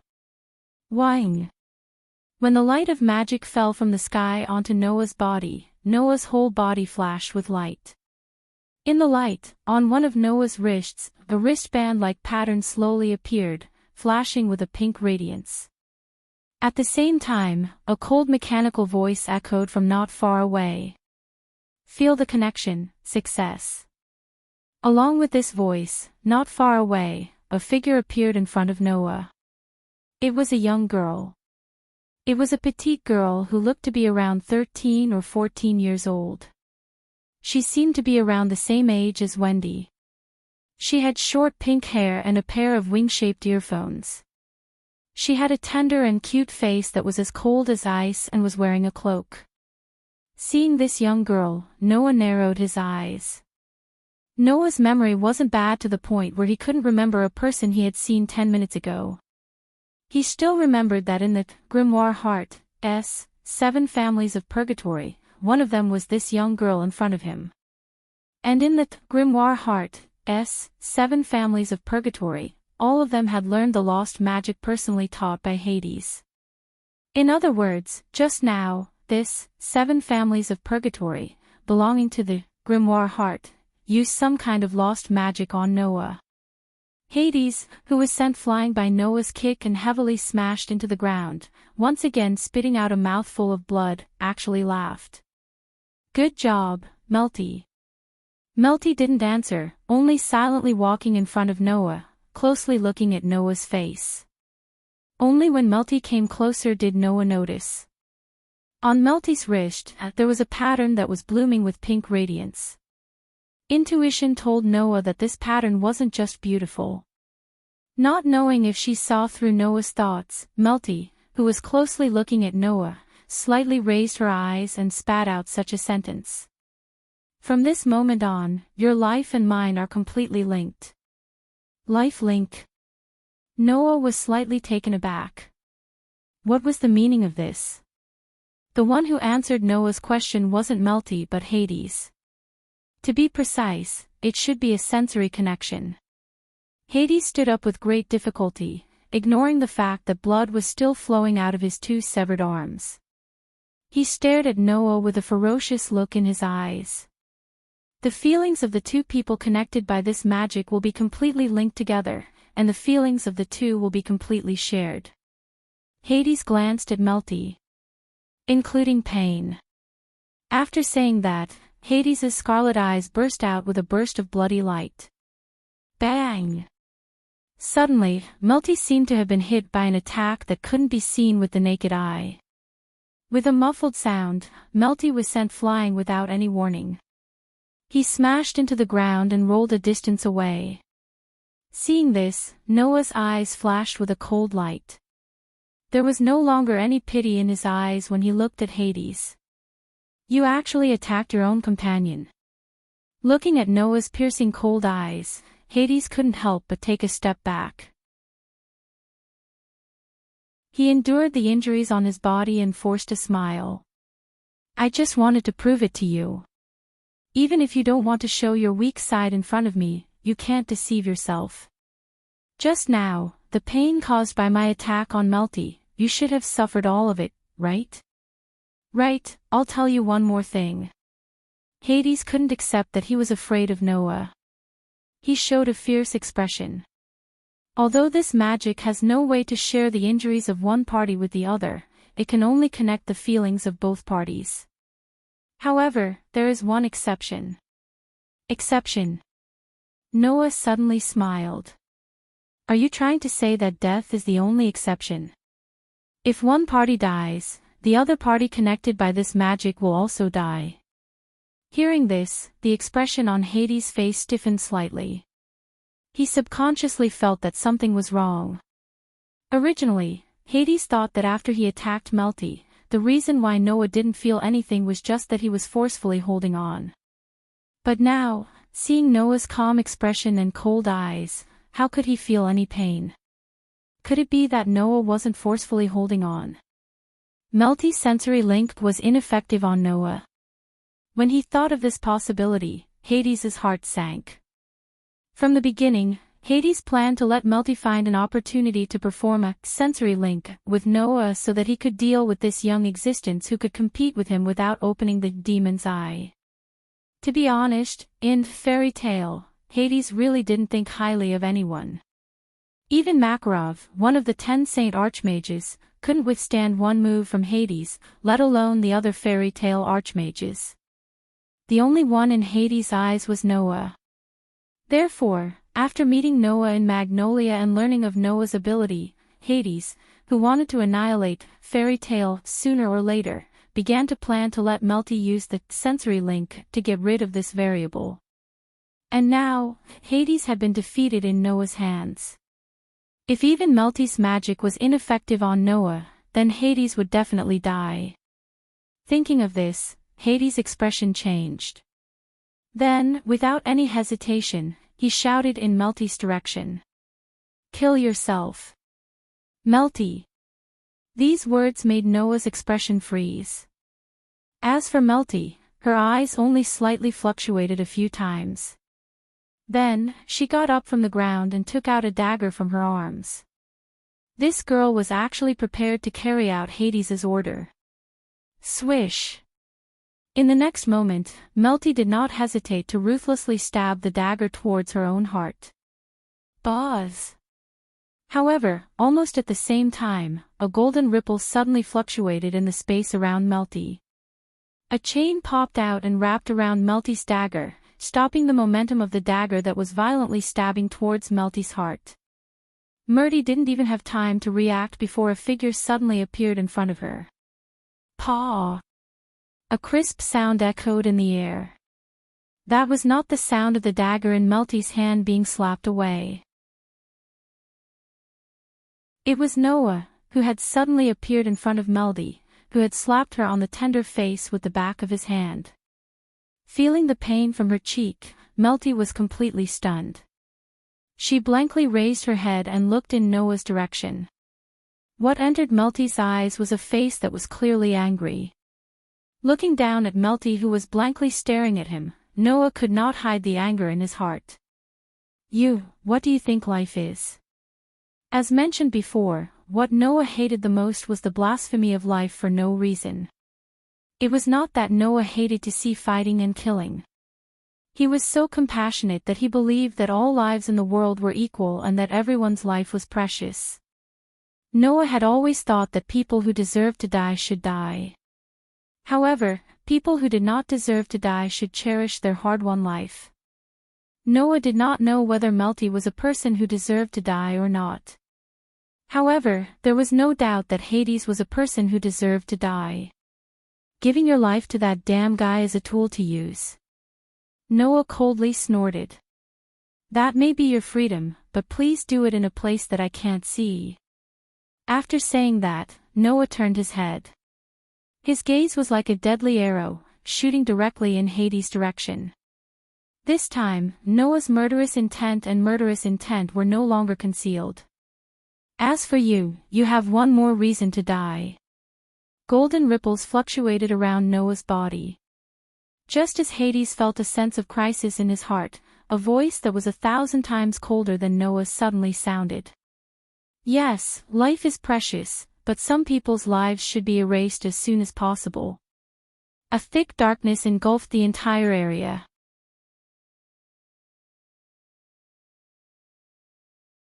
Chapter 1143.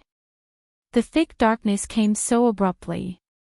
As a result, when everyone present reacted, the entire space was shrouded in a terrifying dark aura. Not only that, but the darkness that shrouded the entire space also gave off an indescribable pressure. It made Hades and Melty tremble, and fear appeared in their eyes. Even Hades, who was the closest to the essence of the demon Tao and the abyss of the demon Tao and had an unparalleled understanding of darkness, was no exception. Among everyone present, only Noah's expression remained unchanged, but his heart sank slightly. He turned around abruptly and looked in a certain direction. Rustle, almost as soon as Noah turned around, a strange sound slowly reverberated in the air. It was the sound of footsteps. Along with the sound of footsteps, a figure slowly walked into everyone's field of vision with barely audible footsteps. None of the people present, including Noah, could clearly see the full appearance of the person who was gradually approaching them. This was because there was a gust of dark magic swirling around this person like a gentle breeze. Waves of air rippled out and covered most of this person's appearance. However, as the person got closer, everyone gradually saw the rough appearance of this person. It was a young man. He had short black hair, was dressed in black clothes, and had a long white cloth tied around his body. Upon seeing this young man, Noah and Hades reacted at the same time. "It's you!" Noah exclaimed in surprise. "Aw! Aw!" Hades' eyes widened in an instant as he stared at the young man who was gradually approaching him. There was an unprecedented excitement on his aged face. That young man was the mysterious young man who was knocked unconscious by Noah and brought back to the camp with the curse of God. Of course, this young man also had a name. At least, that was what Azuma called him. Jerf. The most evil and ferocious dark mage in the history of the magical world. How many years has it been? The young man named Jeffrey lowered his head and said something that made people's hearts palpitate as he approached. How many years has it been since I was as angry as I am today? His voice slowly reverberated in the air, causing the dense darkness that was fluctuating around Jerf to become restless. As a result, the dense darkness that enveloped the entire space seemed to have expanded and become heavier. Clang! As if to contend against the rich darkness, the highest-level elven equipment in Noah's hand called Demon Slayer bloomed with bright white light, dispersing the surrounding darkness in an instant. In an instant, light and darkness each occupied half of the entire space and collided as though they were opposing each other. Of course, this was not Noah's doing, but the collision of the Demon Slayer. Aster. Noah was surprised. At this moment, Aster's voice sounded in Noah's mind. "Master, that person is very dangerous," Aster said. "I've only felt that kind of darkness from Solomon." Solomon. In the world of Sword Dance of the Elves, he was known as the Demon King and had once brought about a devastating disaster to the entire continent. His true form was a mass of resentment that had inherited the power of the Dark Elf King who controlled the elements of the world. However, he was unable to control the awakened power of the Dark Elf King and fell into a frenzy of resentment. In the past, such an existence that could destroy the world had died under the elven magic device that Aster had transformed into. That was why Aster was known as the Demon Slayer. It was precisely because of this that no one was more suitable than Aster to make such an evaluation. In other words, in Aster's opinion, this dark mage named Jerf was able to contend against the Demon King who had inherited the power of the Dark Elf King. Noah could more or less understand this fact without Aster's explanation. Even though he had never seen Lotus unleash the power of the Dark Elf King, even the dullest person would be able to sense the darkness that surged out from Jerv, let alone Noah, who had outstanding senses to begin with. Noah didn't know if Jerf was really powerful enough to contend against the Elven King who controlled the elements of the world. However, in the realm of darkness, the evilest and most ferocious dark mage in the history of the magic world was undoubtedly quite terrifying.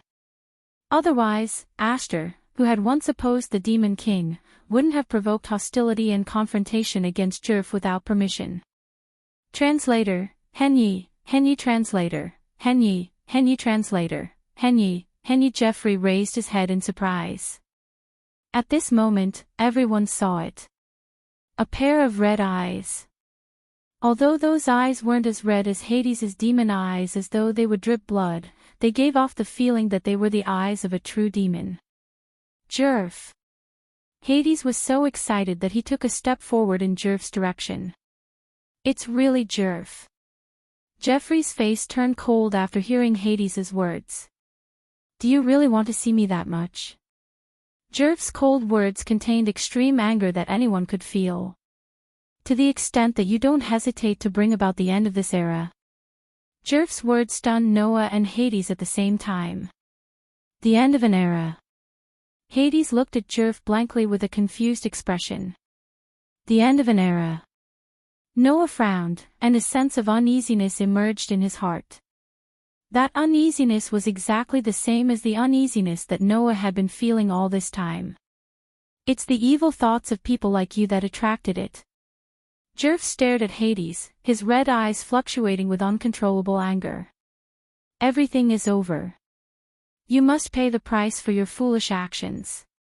After saying that, Jerf extended a hand in Hades' direction. A fatal wave of death was gathering on that hand. Seeing this, how could everyone not understand the purpose of Jerf's sudden appearance here? It was just to punish Hades. "Wait! Wait!" Hades exclaimed in horror. However, just as Hades opened his mouth, a long sword suddenly pierced through the air like a bullet fired from a gun. Piss-sach. Amidst the crisp tearing sound, the long sword pierced through Hades's heart and came out of his back, flying into the distance. Hades's expression was completely frozen on his face, and there were no more changes. Maintaining this appearance, Hades was like a clockwork puppet. His neck was stiff as he lowered his head bit by bit. When the pierced heart was imprinted in his eyes, he spat out a mouthful of blood and fell to the ground. Gradually, he lost all signs of life. The sudden change stunned Jerf as he looked in Noah's direction. Noah, who was surrounded by a golden ripple, didn't even look at the dead Hades. Instead, he met Jerf's gaze and said, "His life is mine." This sentence silenced Jerf. "Although I don't know who you are, you're definitely not an ordinary person. How great would it be if you could kill me?" The dense darkness around Jerf slowly dissipated, and his pair of eyes returned to their original pitch-black color, revealing a tinge of sadness. "But it's already here, and it's too late." After leaving this sentence, a black light surged from Jerf's body, and he disappeared. Noah couldn't care less about Jerf. This was because at this moment, Noah's heart was unprecedentedly restless. Noah's intuition told him that he had to hurry to everyone's side. Thinking of this, Noah immediately turned around. Just as Noah was about to leave, a voice stopped him. "Why?" Melody, who was covering one side of her face, stood up and looked straight at Noah. "Why did you save me?"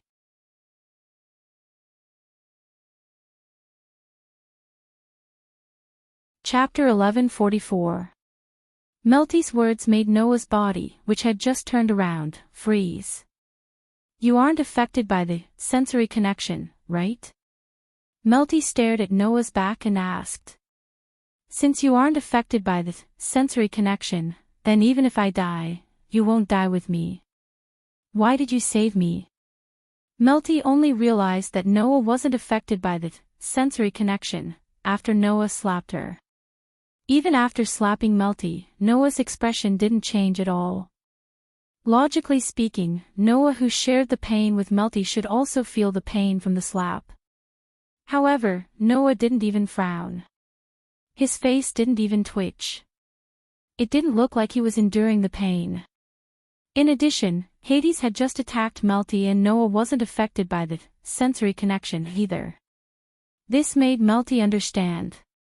Noah wasn't affected by the sensory connection at all. If that was the case, why did Noah save Melty? No matter how she looked at it, Noah didn't need to save Melty. Not to mention, from her standpoint, Melty was Noah's enemy. Why would he save an enemy's life? And it was her. Melty couldn't understand the reason behind it. In response, Noah didn't even turn around to face Melty. After a moment of silence, he spoke.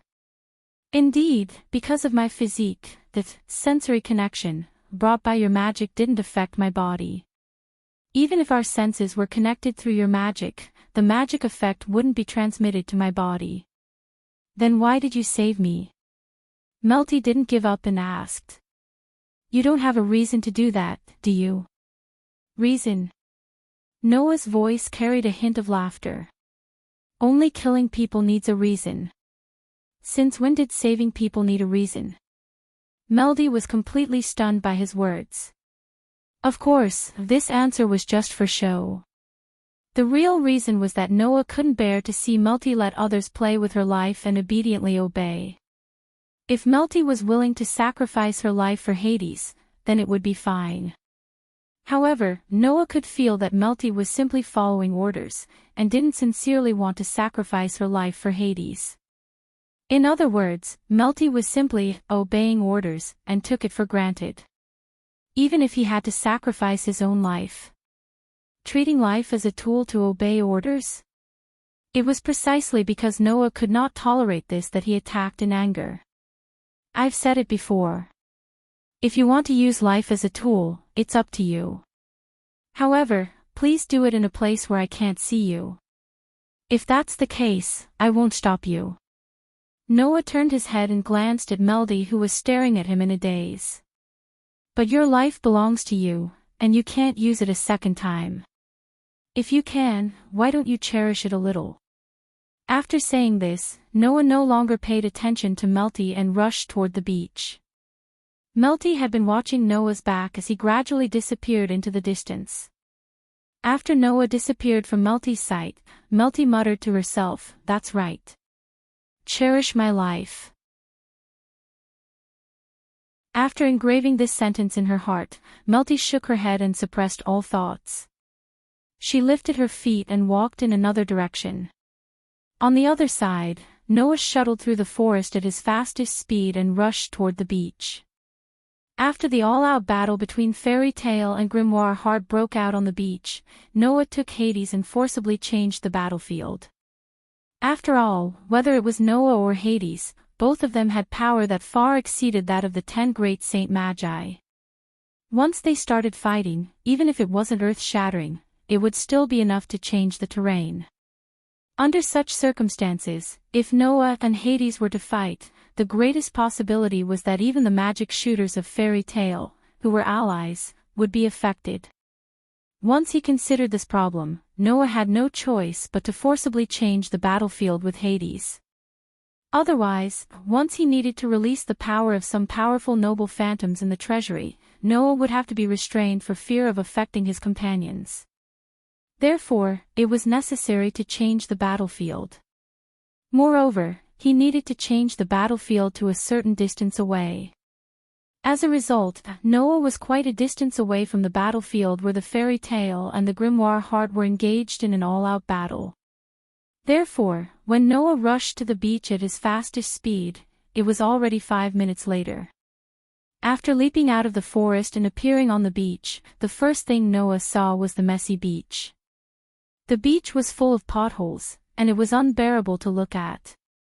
On the beach, the originally thick layer of sand seemed to have been shaved off by at least a third, and exposed rock formations could be seen everywhere. On such a messy beach, a group of Fairy Tale magic shooters, more or less injured, were sitting together, grimacing in pain. Among them, Wendy had been running back and forth between the group, busily treating the injuries of the group of Fairy Tale magic shooters. Her small face was covered in sweat. As for the people from Grimoire Heart, they had long since disappeared. Perhaps sensing Noah's arrival, the group of Fairy Tale magic shooters turned their heads and looked in Noah's direction. "Brother Noah!" Lisanna and Wendy cried out in surprise. "Noah!" Lucy and Rebecca cried out at the same time. Even Myra's eyes lit up the moment she saw Noah, and then a beautiful smile bloomed on her face. The rest of the group looked at each other, and then gave Noah a thumbs up. Seeing this, Noah understood. In the battle between Fairy Tale and Grimoire Heart, Fairy Tale had obtained a complete victory. However, that was to be expected. In order to carry out the mission of perishing together with Noah, Melty found an opportunity to slip away not long after the battle began.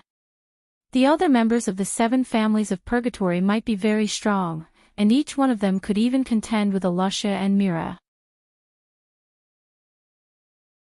The vice president, Bruno, was even more terrifying, and definitely had the strength of one of the 10 great Saint Magi. However, Fairy Tale still had Laxas and Kildas. In addition, Makarov was also present, and they also had the protection of the Sirius tree. No matter how difficult the battle was, Fairy Tale would win in the end. As for whether the 7 families of Purgatory were dead or alive, and what would happen after the battle, that was not something that Noah needed to care about. Noah only needed to get rid of Hades, and that would be enough. As for the rest, if they wanted to be fish that escaped the net, then let them be. Thinking of this, Noah breathed a sigh of relief. However, before he could heave a sigh of relief, Noah's expression suddenly changed. This was because an extremely ruthless aura had suddenly appeared within the range of Noah's sensing ability.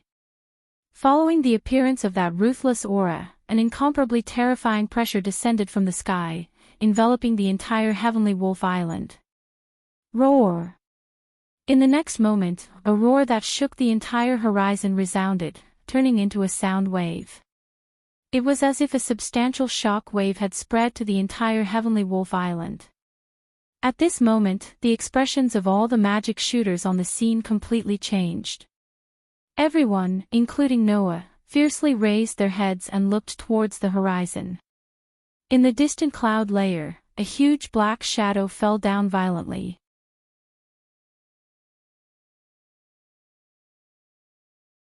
Chapter 11:45.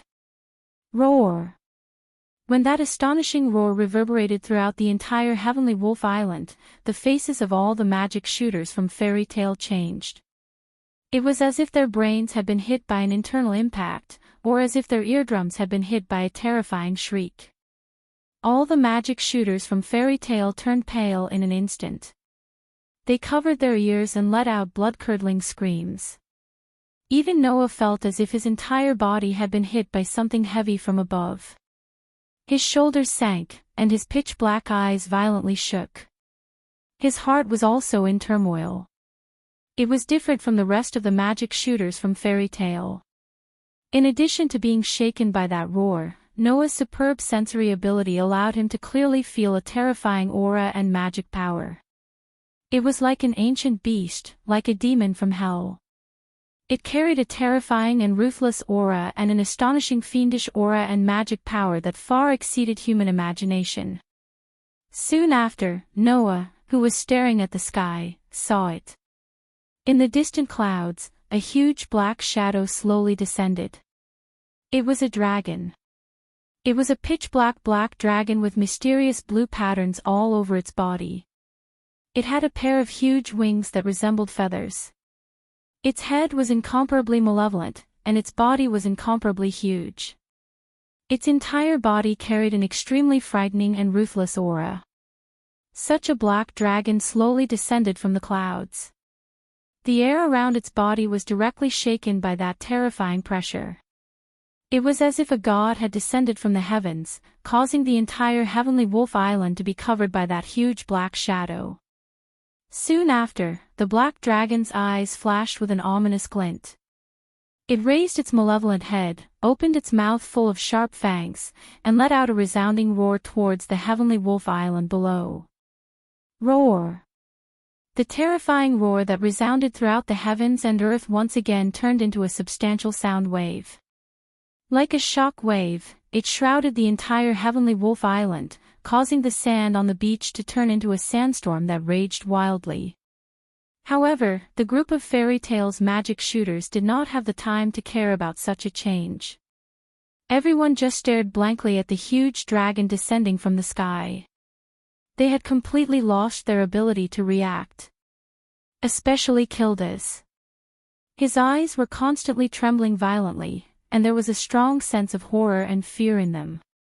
There was no other reason. It was because Kilda's knew this black dragon. Staring at that ferocious black dragon, Noah's expression gradually became dignified. Echinolia. Echinolia. This name was not unfamiliar in this world. In the historical records called Revelation, this name was the main character. It had once destroyed a huge country with its own strength, and was known as the enemy of mankind. It was the most ferocious and terrifying dragon in the legends. Kilda's was severely injured by such a dragon in the blink of an eye, and almost died, resulting in the failure of the century-old mission. Noah also found the information about the black dragon recorded in Revelation, under the guidance of his intuition after learning about the existence of the black dragon from Kilda's. Why would the legendary dragon of destruction, who had destroyed a huge country with its own strength, appear here? Why did it come here? Was this black dragon named Echinolia the cause of the end of the era that Jerf was talking about? These were not important. What was important was that Noah could clearly feel it. The terrifying pressure and violent aura of the huge dragon descending from the sky were all directed towards them. There was no doubt that Echinolia was not here to travel on Heavenly Wolf Island. It was here to destroy everything here. Noah's heart suddenly tightened, and he shouted at the group of Fairy Tale magic shooters in a louder voice than ever before. Everyone, get out of the way. However, it was too late to remind them at this time. The black dragon that slowly emerged from the clouds suddenly turned into a black shadow without any warning. Like a huge meteorite falling from the sky, it rubbed against the air, causing the air to set off red sparks due to the violent friction, and landed heavily on the beach of Heavenly Wolf Island. Boom! Accompanied by a violent boom, a terrifying shockwave suddenly spread out. It turned into a gale that was 100 times, 1,000 times more terrifying than the storm, wildly spreading in all directions. Under that frightening impact, the group of magic shooters from Fairy Tale didn't even have time to react before they were all blown away by that frightening gale. In the center of the storm, Echinolia, who had smashed a huge hole in the ground, was roaring. Whoosh! In the next instant, the black dragon named Echinolia fiercely swung its huge tail, which seemed to be connected to a blade, causing a sharp trembling sound. The terrifying power contained in it actually caused some distortions to appear in the air. And that blow, which represented death, was thrown towards the Fairy Tale magic shooters that were blown away. If they were hit by this attack, those magic shooters who were sent flying backwards without any time to defend themselves would definitely lose their lives on the spot, wouldn't they? However, at this moment of extreme danger, a huge magic array suddenly appeared in front of the huge tail, rotating around it. Buzz! An astonishing amount of mana burst out from the magic array. In the blink of an eye, the huge magic array was shrouded in bursts of mana flames, setting off howling gales. They converged together, gradually condensed into a pillar, and then suddenly erupted.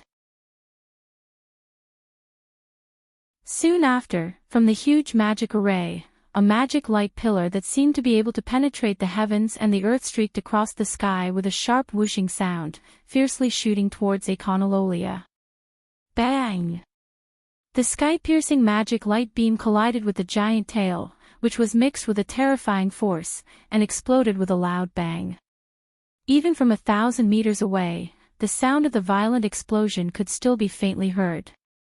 At the moment of the explosion, a shockwave spread out in all directions, shaking Echinolia and forcing him to take 2 steps back with a heavy, thumped sound. Yes. 2 steps. That magic light beam, which was enough to evaporate a building in an instant, actually only made Echinolia take 2 steps back. However, the moment Echinolia retreated, from the side of Echinolia's enormous body, a figure shot out like a bolt of lightning. Absolute sword skill. Primary form purple lightning. Flickering with a gorgeous radiance, the demon slayer was like a bolt of lightning, heavily stabbing into Echinolia's abdomen. And then, something that even Noah was surprised happened. Clang! The highest grade elven equipment named Demon Slayer, heavily pierced into Echinolia's body. Instead, the sound of metal clashing resounded, as sparks flew from the friction against his body that was filled with mysterious patterns. Aster couldn't even pierce through Echinolia's scales. Roar! Stopping his retreat, Echinolia raised his head and roared.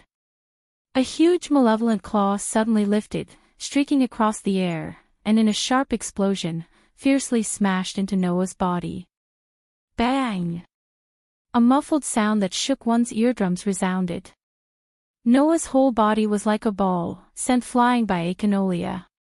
The huge force from his body made Noah cough up a mouthful of blood, then he fiercely flipped over and landed on the ground.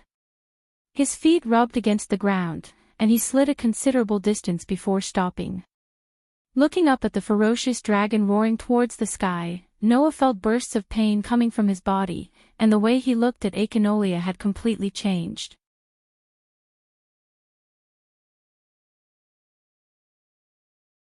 Chapter 1146. How long has it been? How long has it been since Noah was injured?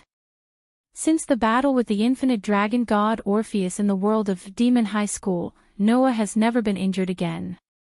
After a few months, Noah finally felt the pain of a battle again. Judging from the fact that it was able to injure Noah, the strength of the dark dragon named Echinolia could be seen at a glance. It must be known that Noah not only has a LV for level, but also reached the S stage, durability, blessing. His body's ability to withstand attacks has reached the level of steel, and there is also the sword's blessing to weaken physical attacks. Even so, Echinolia's claw managed to injure Noah. Even if the injury is not serious, one can still see Echinolia's power. The power of this black dragon, who destroyed a huge country by himself in Revelation, was definitely comparable to the 5 dragon kings in Demon High School. Even more, it is very likely that there is a hidden power that can reach the level of a sky dragon. Roar! At this time, Aconarolia issued a loud roar in the direction of Noah, and the roar turned into an invisible shock wave that burst out. Seeing this scene, Noah understood. Aconarolia did not have the intention to fight with him seriously. Otherwise, Kieran's attack on Noah would not be as simple as a puff.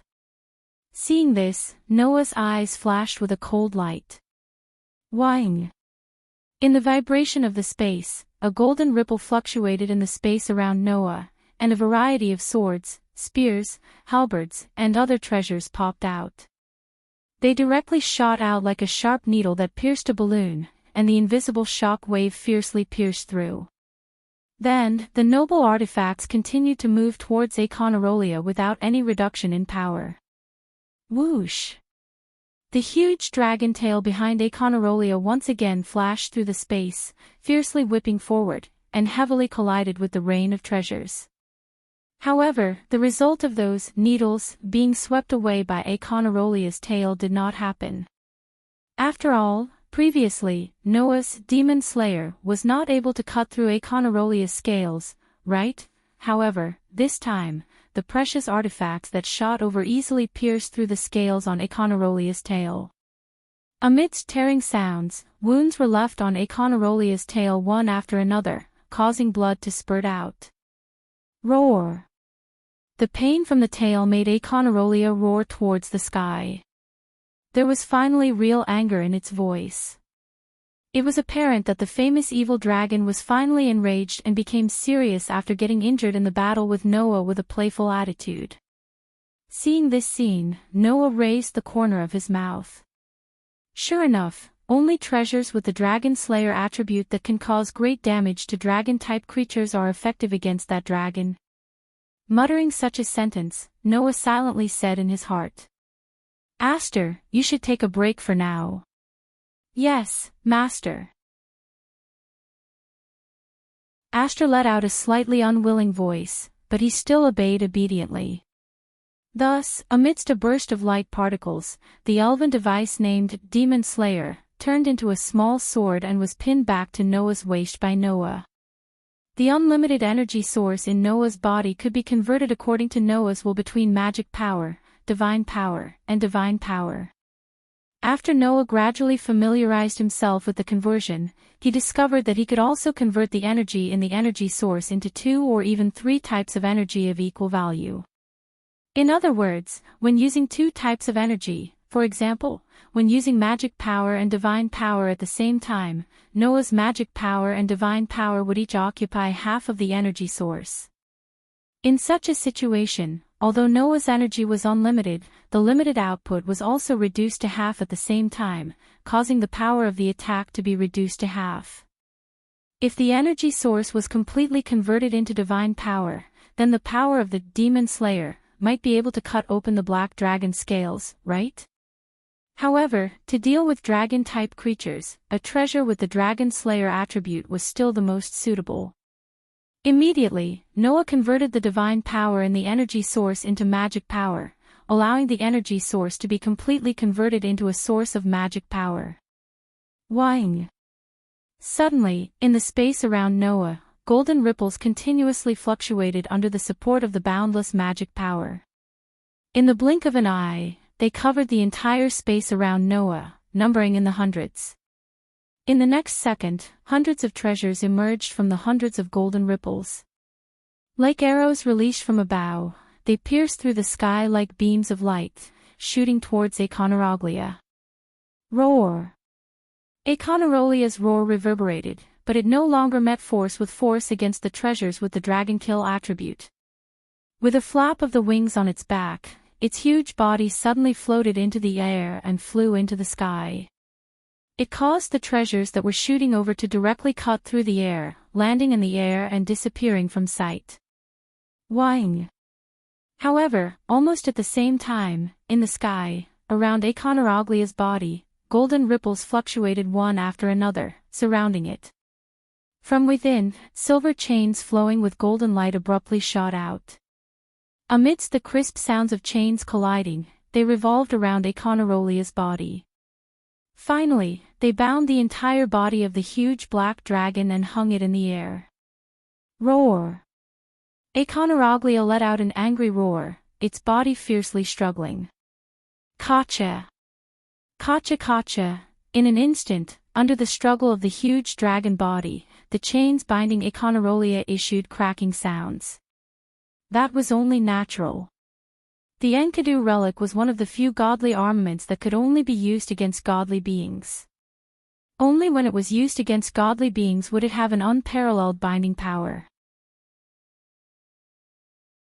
For a huge black dragon like Econoroglia who possessed terrifying strength, it was only a slightly harder chain that could be torn apart with a casual struggle. In a short while, with Econoroglia's strength, it would definitely be able to break the Enkidu. However, this was exactly what Noah wanted. Amidst the faint sound of something breaking through the air, Noah's figure violently swept towards the horizon, flashing above Econoroglia's back. In his hand, a large sword with a metallic luster, the sword body flickered with silver light, and the tip of the hilt was inlaid with blue gems. It blossomed with resplendent twilight sword chi, illuminating the entire sky. Roar! At this moment, Econoroglia truly felt a trace of threat. Looking at the furious Econoroglia below, Noah's eyes flashed with a sharp light. Fantasy Greatsword, Demonic Fall, Balmong. The true name of the greatsword blossomed with resplendent twilight sword chi, following Noah's release, suddenly expanded to the pinnacle. Clang! Soon after, amidst a sword cry that resounded through the air, the soaring twilight sword chi, under Noah's wave, turned into a crescent that fell from the sky, heavily falling on Econoroglia's back like a crescent moon. Rumble! Amidst a thunderous explosion, terrifying energy ripples erupted in midair, sweeping out. Bang, bang, bang, bang. In the forest below, under the influence of the energy ripples, the trees all burst apart amidst muffled explosions. Bang, bang, bang, bang. Some towering peaks also burst apart and collapsed under the influence of the energy ripples, bringing along countless boulders that rumbled down from the peaks. The terrifying energy ripples naturally enveloped Econorolia, causing the entire horizon to tremble as the energy ripples spread, emitting a sharp wail like a mournful wail.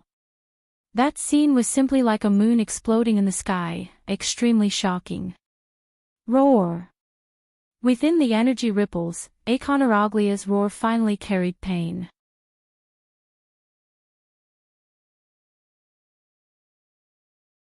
Chapter 1147. Whing!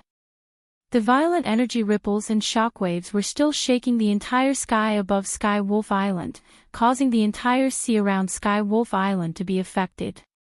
With Sky Wolf Island as the center, a layer of waves surged in all directions. Under the powerful impact, Noah had already spread out the wings on Hermes' boots.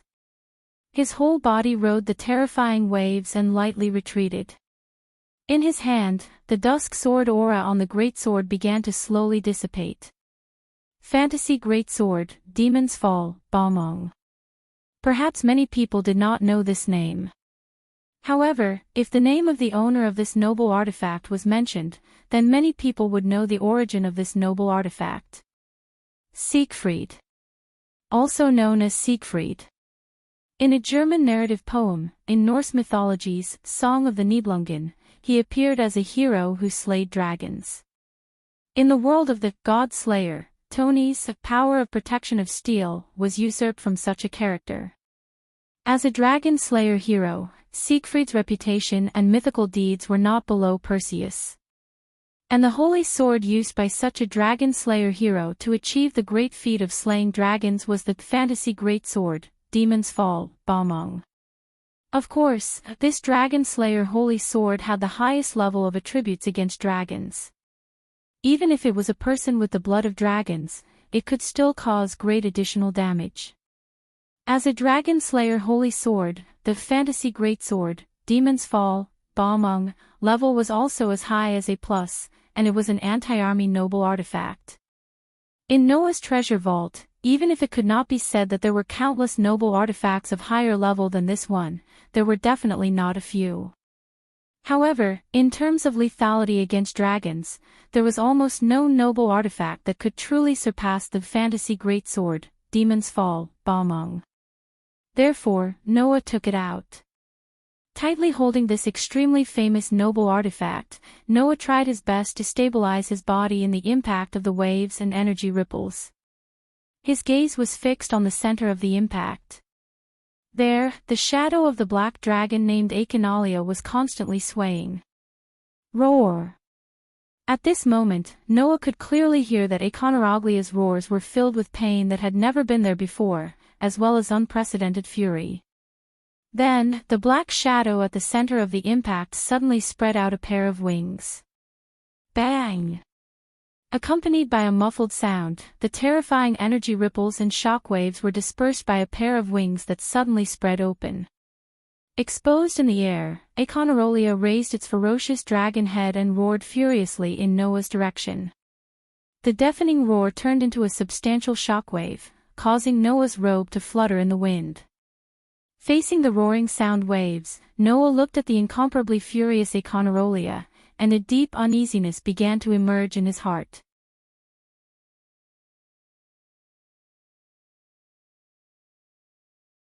A burst of flame-like magic power rose sharply from Noah's body.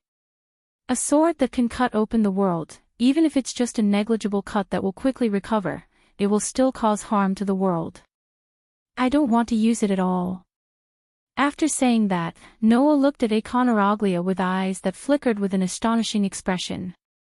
However, if I can use it to protect my most important family and companions, I believe that the world will forgive me, right? The astonishing magic power that rose sharply from Noah's body converged on the strange sword in his hand. In the next instant, in Noah's hand, the strange cylindrical blade of the sword suddenly started to spin. Whing! The surrounding space suddenly fluctuated, and a terrifying red stream of air burst out from the cylindrical blade that suddenly spun, turning into an extreme wind pressure that quickly rolled up. Whing whing! At the same time that the powerful wind pressure violently surged, the space around Noah suddenly distorted, causing the space to tremble uncontrollably. That red wind pressure engulfed the horizon, bringing along terrifying magic power fluctuations. While continuously distorting the space, it repeatedly surged toward the strange sword. If it was said that the wind pressure converging on Echinaglia's mouth represented destruction, then the wind pressure converging on the sword in Noah's hand represented breaking. Under such circumstances, in the sky above Heavenly Wolf Island, two extremely violent wind pressures, one black and one red, frantically swirled in the sky, causing the sea to surge as if it had encountered a storm. At a certain moment, the entire fluctuating heaven and earth suddenly became still.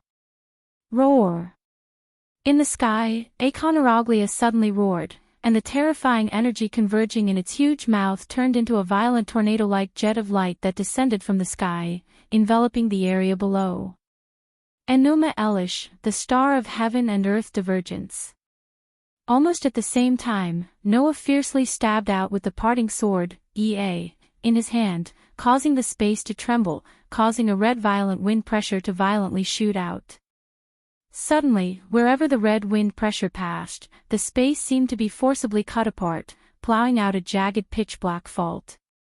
As for the light beam that fell from the sky, it fiercely collided with the terrifying wind pressure that was coming towards it. Boom!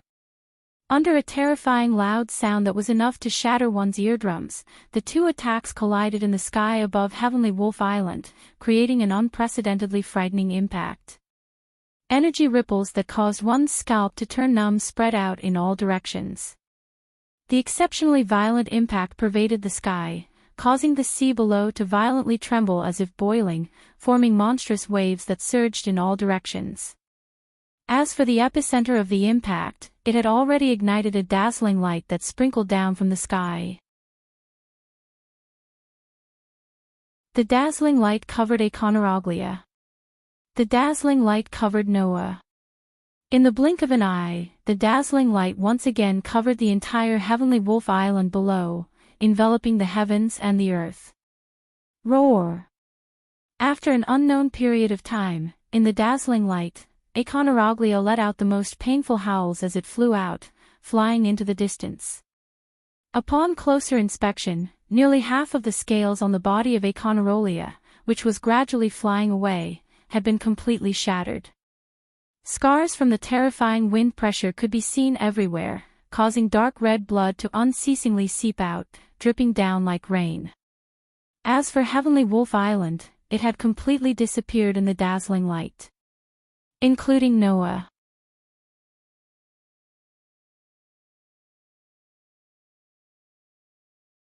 Chapter 1148. Wake! Wake up! Quickly wake up! In a daze, Noah seemed to hear a very pleasant voice calling out to him, causing him to frown slightly. Wake up! Quickly wake up! That very pleasant voice kept echoing in Noah's ears, without a trace of impatience, but with a slight hint of anger. Frankly speaking, this voice really made Noah feel at ease, making him involuntarily want to continue sleeping. But at this time, when his consciousness had somewhat recovered, Noah felt a piercing pain in his body. Feeling the piercing pain coming from his body, no matter how comfortable the voice calling out to him was, Noah couldn't continue sleeping. Immediately, Noah used all his strength to whip his mind, slowly awakening his consciousness and opening his eyes. And when he opened his eyes, Noah heard a somewhat happy and pleasant voice. Oh! You finally woke up. It was this voice that had been calling out to Noah. With a half-awake consciousness, Noah turned his head with difficulty and looked at the source of the voice.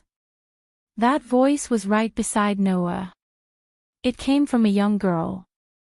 She looked to be around 13 or 14 years old, was very cute, had a pair of dark green eyes, and a pair of winged ornaments on her head.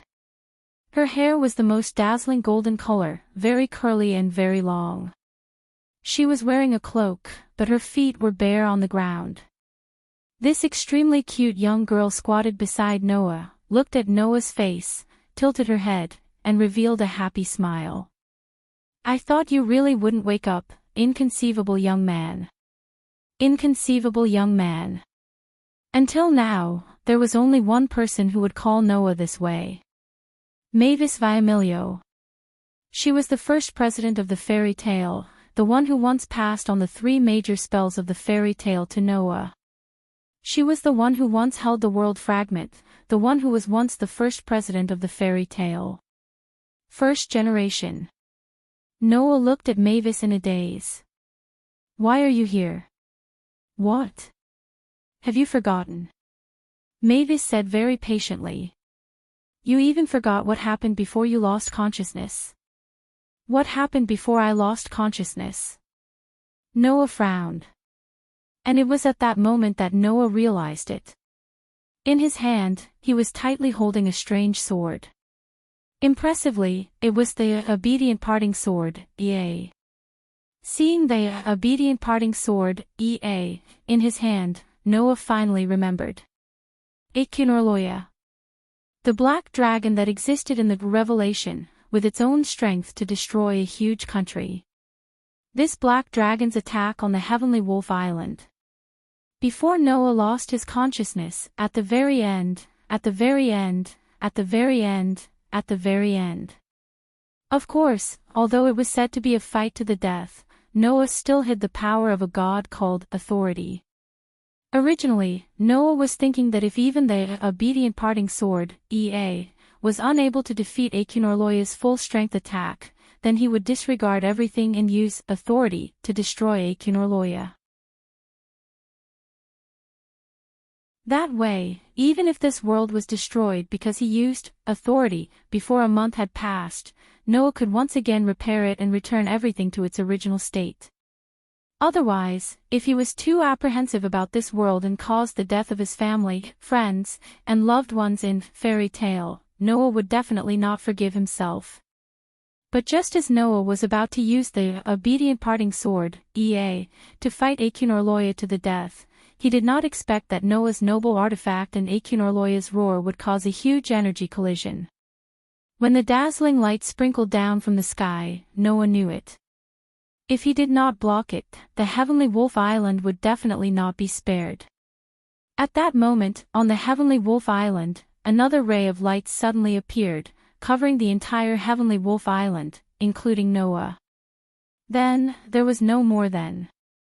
After that, Noah lost consciousness. The reason why he lost consciousness was probably because of Mavis. You really surprised me. Mavis blinked her cute pair of big eyes, her face more or less showing some surprise. Who would have thought that in the fairy sphere, you were actually not affected by the time freeze? Hearing Mavis' words, Noah was startled at first, but soon after, he realized. Around him, there was a transparent barrier like a protective cover covering the entire Heavenly Wolf Island. Under the cover of this transparent barrier, everything on the Heavenly Wolf Island fell into a state of stillness. The wind could not blow. The trees could not sway.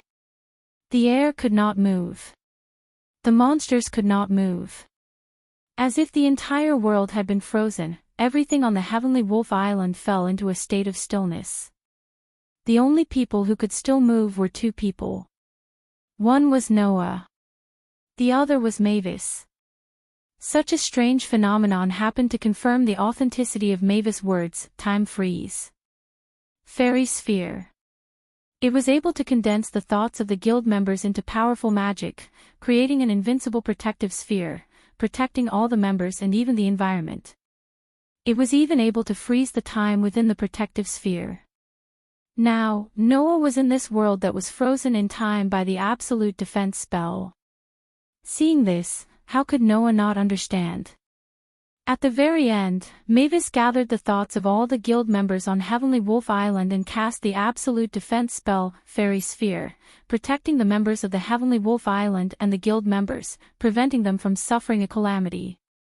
The reason why Noah had suddenly lost consciousness was because Mavis had forcibly pulled him into this world where even time was frozen. Now that he had regained consciousness, it was only because Noah had a curse resistance physique that he was able to repel the time freeze of the fairy sphere. Mavis seemed to have seen through it as she tilted her head with a curious expression. You seem to have some kind of physique that can nullify the power of magic. What an inconceivable physique, as expected of an inconceivable youth. Upon hearing that, Noah could only laugh bitterly before he hurriedly inquired. First generation, where are my companions? Don't worry, they are also fine. Mavis comforted him. It's just that they're all stuck in the frozen time of the fairy sphere, so they can't move around like you. They have to wait until the fairy sphere is removed. Is that so? Noah let out a sigh of relief. That's good. However, after hearing Noah's words, Mavis shook her head instead. No, I can't say that it's completely good. Noah was stunned. What do you mean? It's exactly what it means. Mavis said. Right now, I have no way to remove the fairy sphere. Therefore, for a short period of time, the members of the guild will have to remain in a state of deep sleep. You can't remove the fairy sphere? Noah hurriedly asked. Why? The reason is very simple. This time, it was Mavis' turn to bitterly laugh. Because I'm just a specter, I don't have any magic power.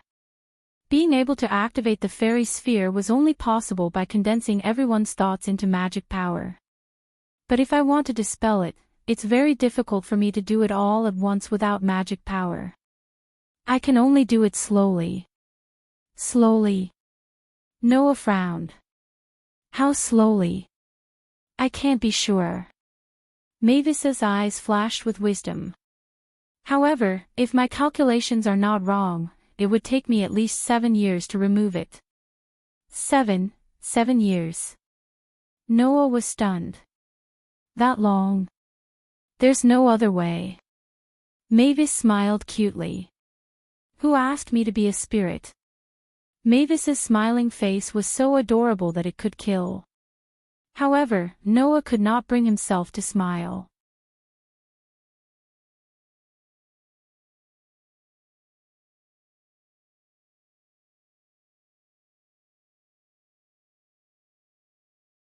Then what would happen to his companions outside? Why don't you trust your companions a little? Mavis seemed to have seen through Noah's worries and smiled faintly. They're also magic shooters from Fairy Tale, so they'll definitely be fine. Mavis' words slightly dispelled some of the gloominess in Noah's heart. She was right. As the magic shooters of Fairy Tale, they would definitely have no problem with it. Moreover, Noah had made a lot of preparations before coming to Heavenly Wolf Island because of his uneasy state of mind. Now, it seemed that those preparations were not in vain. If he were to rely on those, even if it was not enough, Fairy Tale would be able to hold on. At the very least, it should be able to hold on for 7 years without a problem. Just as Noah was immersed in his thoughts, Mavis suddenly moved her incomparably cute face closer to Noah's and suddenly smiled. Undoubtedly, you are also trapped here, and you are not frozen. You will have to live here alone for 7 years, aren't you worried about yourself? Hearing this, Noah was silent. Live here for 7 years. That would not do. Although it was somewhat unfair to his companions, rather than wasting 7 years here, Noah would rather spend his time in another world. Perhaps, that way, he could find a way to release his companions in advance.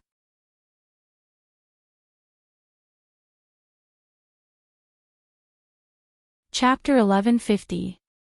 After that, Mavis expressed that as a specter, she was not like Noah who was trapped on Sky Wolf Island by the fairy sphere. Furthermore, because she could not do anything violent to the fairy sphere, she could only obediently choose to be trapped. As a specter, Mavis advocated for freedom. Therefore, under Noah's dumbfounded gaze, Mavis was like a cute little fairy, or like a mirage, smiling as she passed through the barrier of the fairy sphere. When she arrived outside Sky Wolf Island, she began the work of removing the fairy sphere. Regarding this, Noah could only express his envy, jealousy, and hatred. However, there was nothing he could do, and he could only resentfully hide in the depths of Sky Wolf Island. After visiting every corner of Sky Wolf Island to take a look at his companions who had been frozen and sealed, and after confirming that nothing had happened to them, Noah relaxed and chose to return to the world space. Alim in the pure white world as usual, all the worlds in the form of feathers welcomed Noah as they fluttered around him like happy little birds. Looking at the feathers that danced around him, Noah could not help but recall what Gaia and Alea had said in the past. Gaia and Alea had said that although the worlds could not directly help Noah, other than that, the worlds would not refuse Noah's request. For example, if Noah wanted to choose a timeline to descend into a world, it was completely possible. However, no matter what choice Noah made, when he left a world and re-entered it, a month would have passed in that world. When choosing a timeline, there would be a gap of 1 month. When he first descended into a world, if he wanted to use authority to not affect the world, he would need a month. This 1-month time limit was probably the world's fixed adaptation time for Noah, an outsider, to enter. However, the latter was a restriction that would only appear when there was a huge disturbance in the world space. Does that mean that the 1-month gap in the previous timeline was also created after the previous turbulence in the world between worlds? Every time the world space fell into a huge disturbance, the world would have a restriction because of it. Was there such a possibility? Such a thought only flashed through Noah's mind for a moment. After all, no matter how much he thought, Noah could not think of an answer. Who told Noah to have so little understanding of the world space, and Gaia and Alea did not tell him? With so little information, Noah could not think of an answer no matter how much he thought. Of course, the reason why Noah thought of this was because he remembered that the worlds would not refuse his request. If possible, Noah really wanted to propose to the world that he be teleported out of the fairy sphere's Heavenly Wolf Island and return to the fairy tale, so that he could take care of everything before doing anything else. Unfortunately, that was not realistic. Because that was already equivalent to a disguised form of direct help. Think about it, if Noah could casually change the location of his descent in a world, then wouldn't it be fine if the world directly teleported him to the location of the world fragment? Thinking about it again, if Noah was in battle, could he also request the world to change his location according to his will? If that was the case, Noah only needed to continuously request the world to teleport him to the back of the enemy and then use a fatal blow. How advantageous would that be? Therefore, this kind of direct help was not possible. Looks like there is no other way. I can only obediently endure these 7 years. Noah stared at the feather that represented the fairy tale world and muttered. Why don't I let the world send me 7 years later? This was feasible. However, even if he did this, the 7 years in this world would still pass, and only Noah would be spared. In that case, it would be meaningless. Forget it. Noah sighed. It's still the same as what the first generation said. I should trust the other companions in the guild a little. With the preparations I made, at least I can ensure that nothing big will happen to the fairy tale. That should be enough. Thinking about this, Noah also began to think about what to do next. He was considering whether to return to the world of the fairy messenger's sword dance. In that world, Noah already knew the whereabouts of the world fragment. Therefore, instead of aimlessly looking for the world fragment in other worlds, of course, it would be easier to retrieve the world fragment that he knew the whereabouts of. However, Noah still did not know how to safely retrieve the world fragment from Lotus without affecting her. Moreover, the Dark Fairy King's power in Lotus was only obediently used because of the existence of the world fragment. If the world fragment was taken out from Lotus's body, this strongest sword dancer might really be devoured by the power of the Dark Elf King and turn into pure resentment. Therefore, before finding a solution to Lotus's problem, even if he returned to the world of the fairy messenger's sword dance, it would be useless. As expected, I still have to go to other worlds first. With this thought in mind, Noah was just about to randomly find a world to enter and continue his journey when a voice sounded in Noah's mind. Little Noah, can you hear me? The sudden voice made Noah slightly startled, and then his eyes lit up. Gaia. What's wrong? Little Noah. Do you miss your mother? Gaia's voice continued to echo in Noah's mind with a hint of laughter. Then you can come to our world and sit for a while. Mother will love you dearly. Hearing this, Gaia's lowly face automatically appeared in Noah's mind. The corner of his mouth twitched, and he helplessly said, Why are you looking for me? Little Noah, changing the topic is wrong. Gaia's voice became dissatisfied. At least you should call me mother. Come, call me mother. The corner of Noah's mouth twitched, and he didn't know what to say. Call a lowly mother. Sorry. Noah really couldn't do it. If there really was such a mother who looked like a young girl, then Noah would definitely strangle his ghost father to death in the first place. At this time, Alea's voice also sounded in Noah's mind. Actually, we have something that we want you to help us with. What's the matter? Noah pulled himself together. Since you came to find me, then it should be something related to the world, right? Did something happen in your world? No, it's not our world that's in trouble, but another world. To be more precise, it should be 2 worlds. Alea said straightforwardly. Since the last time, Between Worlds, fell into turmoil, each world more or less had some effect. The most direct effect is that you can't use your power freely. And recently, we found that 2 worlds suddenly connected. Gaia continued Alea's words. A part of one of the worlds was transferred to the other world. What? Noah frowned. Is there a problem?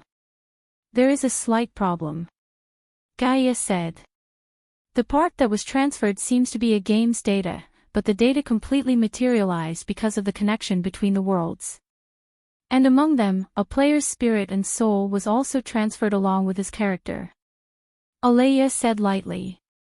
In order to prevent more serious problems from arising from the connection between the two worlds, we borrow the power of the two worlds to intercept the player's spirit and soul through the world barrier. However, we can't do anything about the materialized part of the game. In other words, Noah said with uncertainty. You want me to go to the other world to take a look? That's right. Gaia and Alea said at the same time. And it's by replacing that player's position.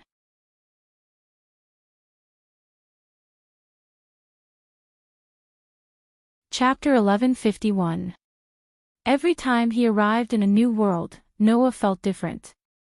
Sometimes, it was like sitting on an invisible train, moving along with the train.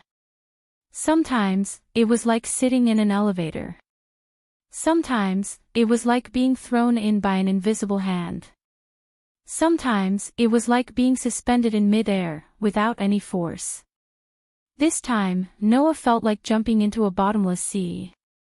Although he could continue to breathe, his whole body kept sinking.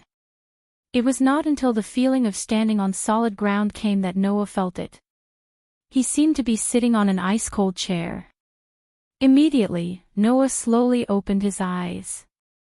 At this moment, a face appeared in Noah's vision. As if intending to stick to Noah's face, the face was very close.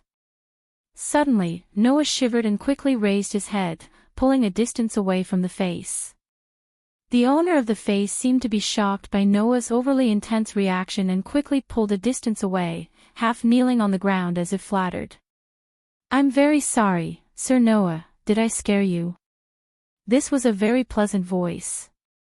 Until hearing this voice, Noah more or less reacted and saw the full appearance of the owner of the voice. It was a young girl. A very beautiful young girl. It was as if she had walked out of a dream and accidentally stumbled into the real world.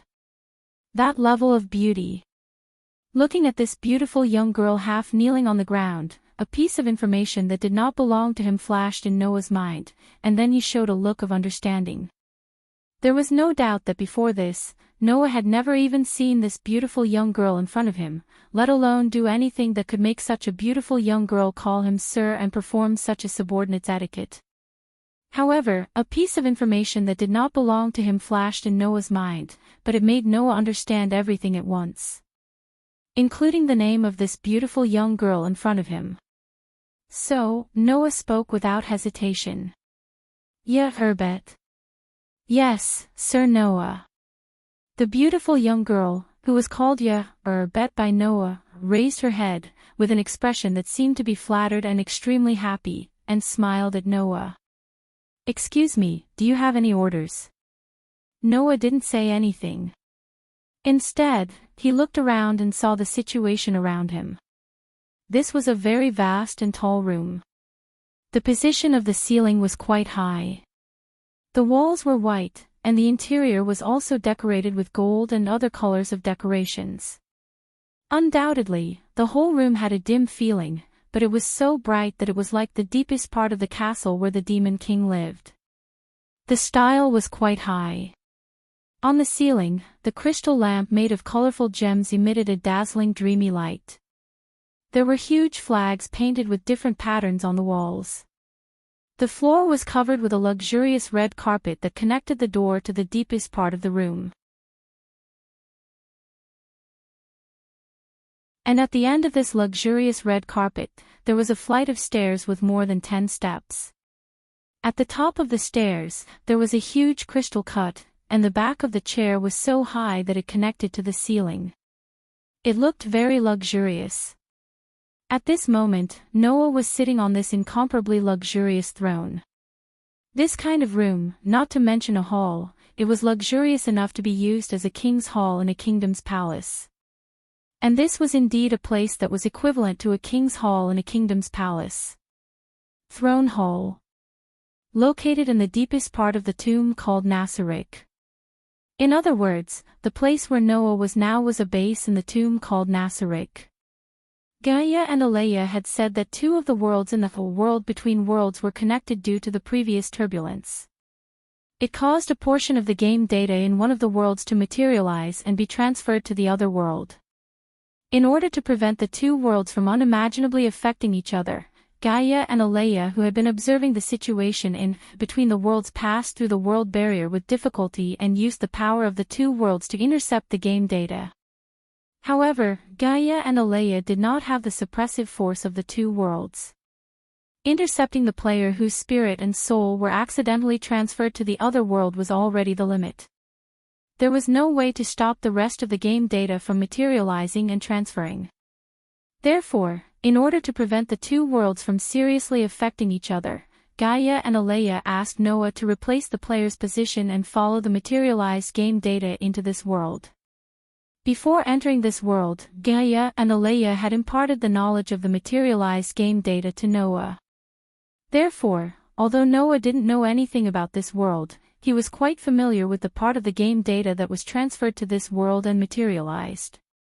Based on the knowledge imparted by Gaia and Alea, Noah had a general understanding of what kind of existence this tomb called Nassarik was.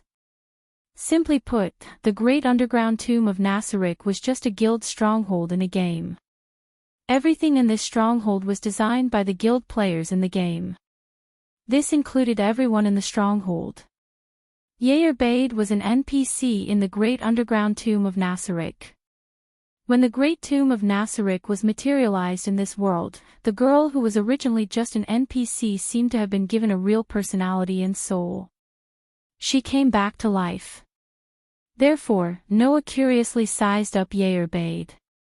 It had to be said that Heartwarming was truly a peerless beauty. She had a gentle smile on her face. She wore a pure white dress that complemented her beautiful black waist-length hair. Her pair of golden irises and vertical oval pupils looked a bit strange, but it did not diminish her beauty. Instead, it made people feel that she was exceptionally beautiful. However, on this peerless beauty's head, there were two curly horns like that of a goat. Not only that, but on her waist, there was also a pair of black wings. She looked like a fallen angel, but also like a pure demon. It was a contradiction to the extreme. However, it was this contradiction that made Heartwarming possess a beauty that others would be infatuated with. It was likely that such a girl could only be casually created in a game. In reality, it was very unlikely that such a girl would appear. Under such circumstances, Noah stood up with a bit of curiosity. He walked around Heartwarming while clicking his tongue in wonder as if he was appreciating something. She really is quite beautiful. It's a waste to stay in such a place that doesn't see the light of day.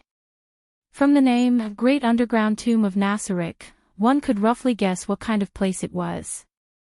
It was made up of a total of 10 underground spaces, which were divided into 10 floors. The first, second, and third floors were tombs. The fourth floor was an underground lake. The fifth floor was an ice river. The sixth floor was a jungle. The seventh floor was magma. The eighth floor was a wilderness. The ninth floor was a chalk castle. The 10th floor was the throne room. And these 10 floors were all underground. As for the area above ground, it was just a relatively large tomb. For such a beautiful girl like Heartwarming to stay in such a place that didn't see the light of day, especially in the deepest 10 floors. It was truly a waste. These words from the bottom of his heart made Heartwarming look like a girl in love who had been praised by her sweetheart. A deep blush appeared on her face as she looked at Noah with a gaze filled with love. To be able to receive the praise of the Almighty Sovereign, even if I were to die right now, I would not have any regrets. Ah! Noah's expression completely froze. Especially when he saw the extremely deep love and infatuation in Heartwarming's eyes, all of the appreciation in Noah's heart disappeared and was replaced by a deep sense of speechlessness. He was completely speechless. What was the person who designed Heartwarming thinking?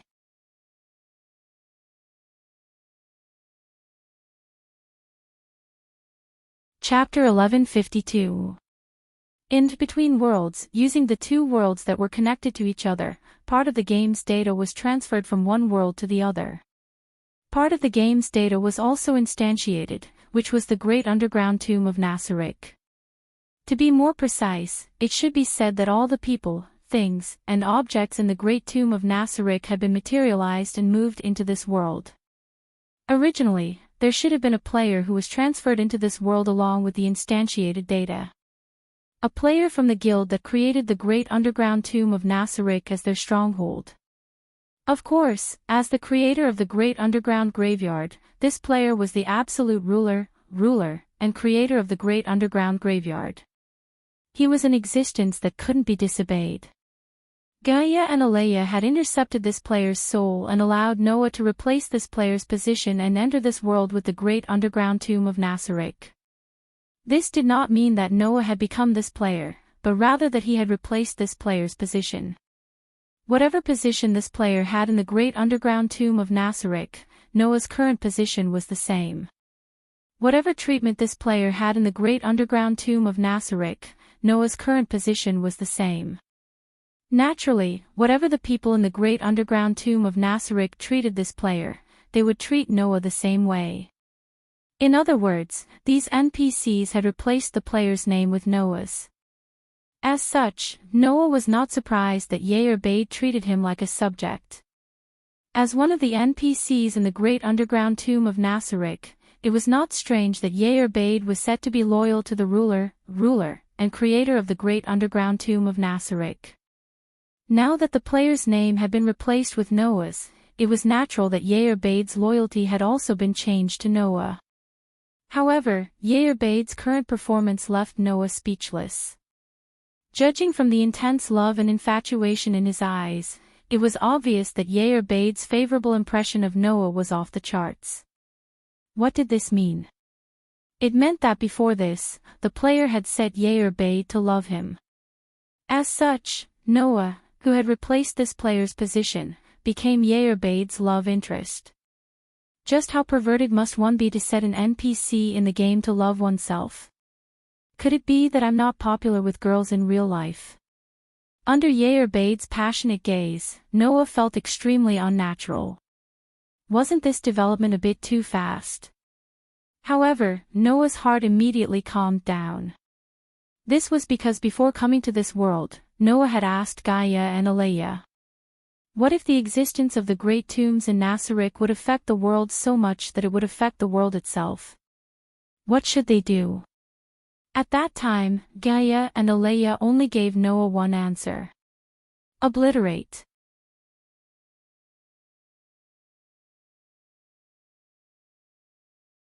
Just as Noah was thinking this, a scene that surprised Noah appeared. Tap, tap, tap, tap. Following a series of light and orderly footsteps, a group of people lined up in an orderly manner and slowly walked toward Noah. That's right.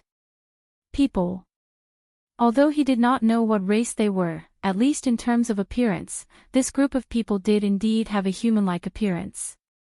The first person that came into Noah's sight was an old man wearing a formal butler's uniform. The old man's hair was all white, and he had a long beard. His back was very straight, and there were obvious wrinkles on his face. However, his eyes were as sharp as an eagle hunting its prey. This told others that this butler was definitely not an ordinary old man. Behind the old butler, there were 6 female servants. The 6 maids were wearing metal gauntlets and knee pads of different colors, such as gold, silver, and black. They were also wearing armor designed in the shape of maid outfits. They were not wearing helmets, but white headdresses. Some of these female servants had their hair tied into a bun, some had ponytails, some had long straight hair, some had braids, and some had curly hair. Their hair color was also completely different. However, almost all of these maids were beauties. Looking at the armor that these female servants were wearing, it was clear that their true purpose was not to clean and serve, but to defend against enemies. Moreover, judging from the pressure emitted from these 7 people, they were all experts with extraordinary combat strength. Such a group of experts with extraordinary battle prowess knelt down on one knee when they arrived in front of Noah. Lord Noah. Looking at the butler and female servants kneeling in front of him, Noah instantly found their information in his mind. The butler in the lead was called Sebastian, and he was indeed the butler of Nazarik's underground tomb. The 6 female servants were combat maids named Pleiades, and they directly belonged to Sebastian. In other words, as the current master of Nazarik's underground tomb, Noah was the person they needed to serve. You came at the right time. Noah said directly. Leave one person to take me to the room. The rest of you can do what you need to do. Yes.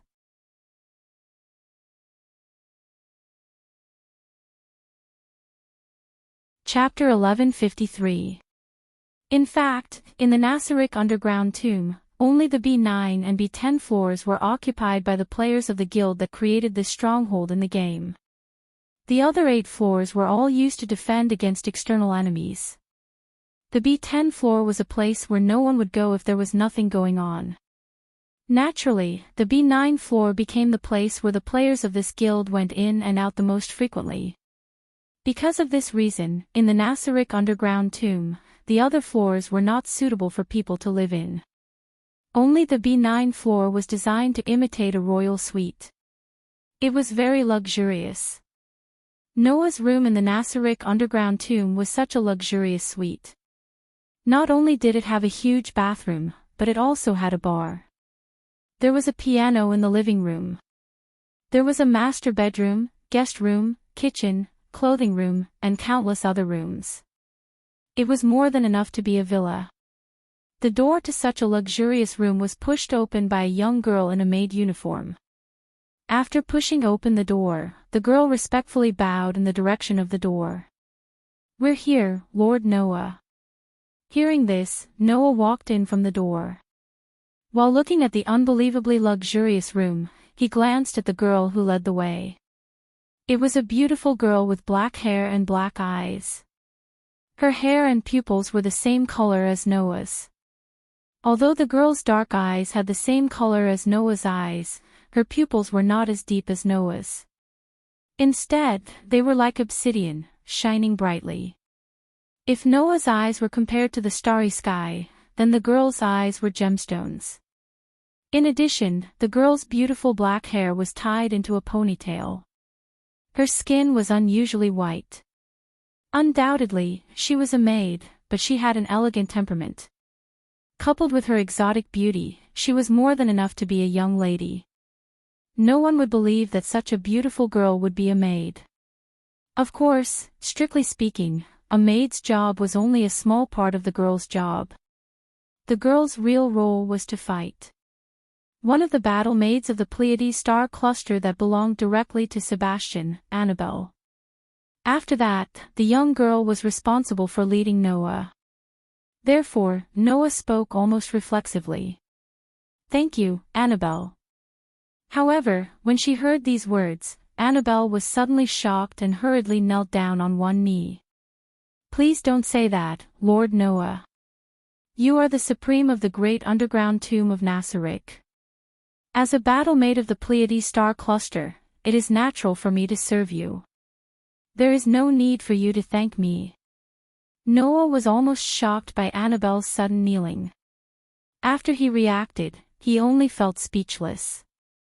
It's just a simple thank you. Is there a need for such a big reaction? Without a doubt. Annabelle said without hesitation. You are a supreme existence, and we are just maids. Please take it back. Hearing Annabelle's words, Noah sighed. If I say it myself, then I won't take it back.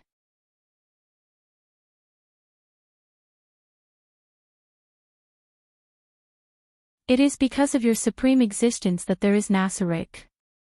How can you, who are so compassionate and wise, be a dictator and tyrant? Is it? Noah's expression became unnatural. The heavens had mercy on Noah. He had only arrived in Nasarikli today. Before this, Noah didn't even know the name Nasarik. In such a case, how did Annabelle come to the conclusion that Noah was compassionate and wise? Could this also be part of the setting? Do the players want the NPCs to praise themselves like this? Don't they blush? In fact, as the NPCs in the great underground tomb of Nasaric, even without the setting, everyone here had the highest level of loyalty to the ruler of the great underground tomb of Nasaric. Therefore, not every player loved to play this game. Besides, before this, including Yair, Abed and Annabelle, everyone here was just an NPC. They couldn't even have a conversation. They were just like puppets, obeying the orders of their creators. How could they praise others like this? So, Noah left such a misunderstanding. Forget it, let's not talk about this.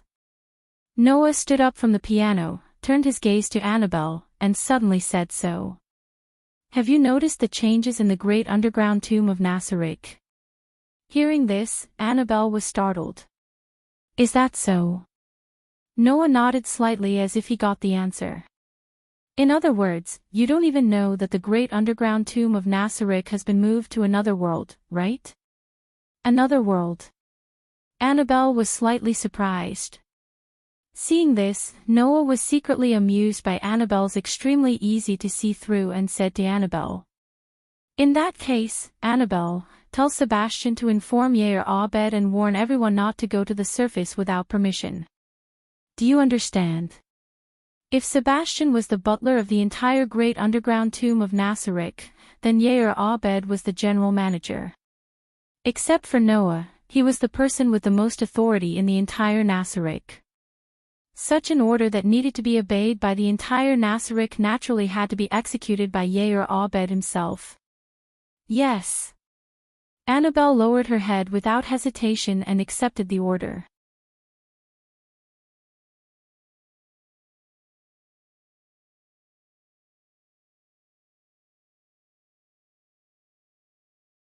In the battle against Echinalia, Noah used the elven device that Aster transformed into, but it could not even pierce through Echinalia's scales. Of course, that was because Echinalia was a dragon-type creature. Its scales had a great defensive effect against physical and magical attacks. But the main reason was because Noah at that time had turned the energy in the energy source into equal amounts of magic and divine power. This caused the divine power to only exert half of its power. This caused Aster's power to not be able to be fully utilized. Aster was naturally aware of this. However, this cute elven girl who liked to throw tantrums did not let it go at all. She still minded it until now. I am Master's sword. Aster's voice had a rare tinge of sadness. If I can't be used, then I can't be Master's sword. Hearing this, Noah's hand that was rubbing Ain's ring of respect paused for a moment. Then, he wore Ain's ring of respect on his finger. Then, he pulled out Aster, who had transformed into a small sword, from his waist and raised it in front of him. Aster, come out for a moment. As his words fell, the entire room was greeted with an indescribable silence. After a while, the small silver sword in Noah's hand blossomed with a bright light. In the light, Aster's figure slowly emerged. Like a butterfly, she gracefully landed on the ground. Her long silver hair that reached her waist hung down due to gravity. It was a beautiful sight. Then, Aster raised her delicate and cute face. She opened her mysterious eyes and looked at Noah. That delicate face that did not look like a human's, but rather like an angel's or a fairy's, was as emotionless as before. However, that pair of eyes that were filled with mysteriousness had lost some of their luster compared to the past. Those who did not understand Aster would not be able to see anything. But Noah knew that this was a sign that Aster was in low spirits. Slightly bending his knees, he half squatted in front of Aster. Noah and Aster maintained the same height. Under Aster's gaze, Noah reached out his hand and gently stroked Aster's beautiful silver hair. If I tell you that it's all my fault and not yours, you probably won't be able to lift your spirits, right? Saying this, Noah looked into Aster's eyes and said in a sincere tone. Actually, Aster, you should know that it's not that you're useless, but that I haven't been able to fully draw out your strength. Hearing this, Aster slightly raised his head and looked at Noah. Then, he shook his head. That's not true. Master is already able to fully utilize me. Indeed, after this period of training, I am already able to fully utilize you. But being able to fully utilize you doesn't mean that I can fully utilize you, right? Noah said helplessly. After all, it has only been 2 to 3 months since I formed a contract with you. How could I fully draw out your strength? That's not true. Aster said seriously.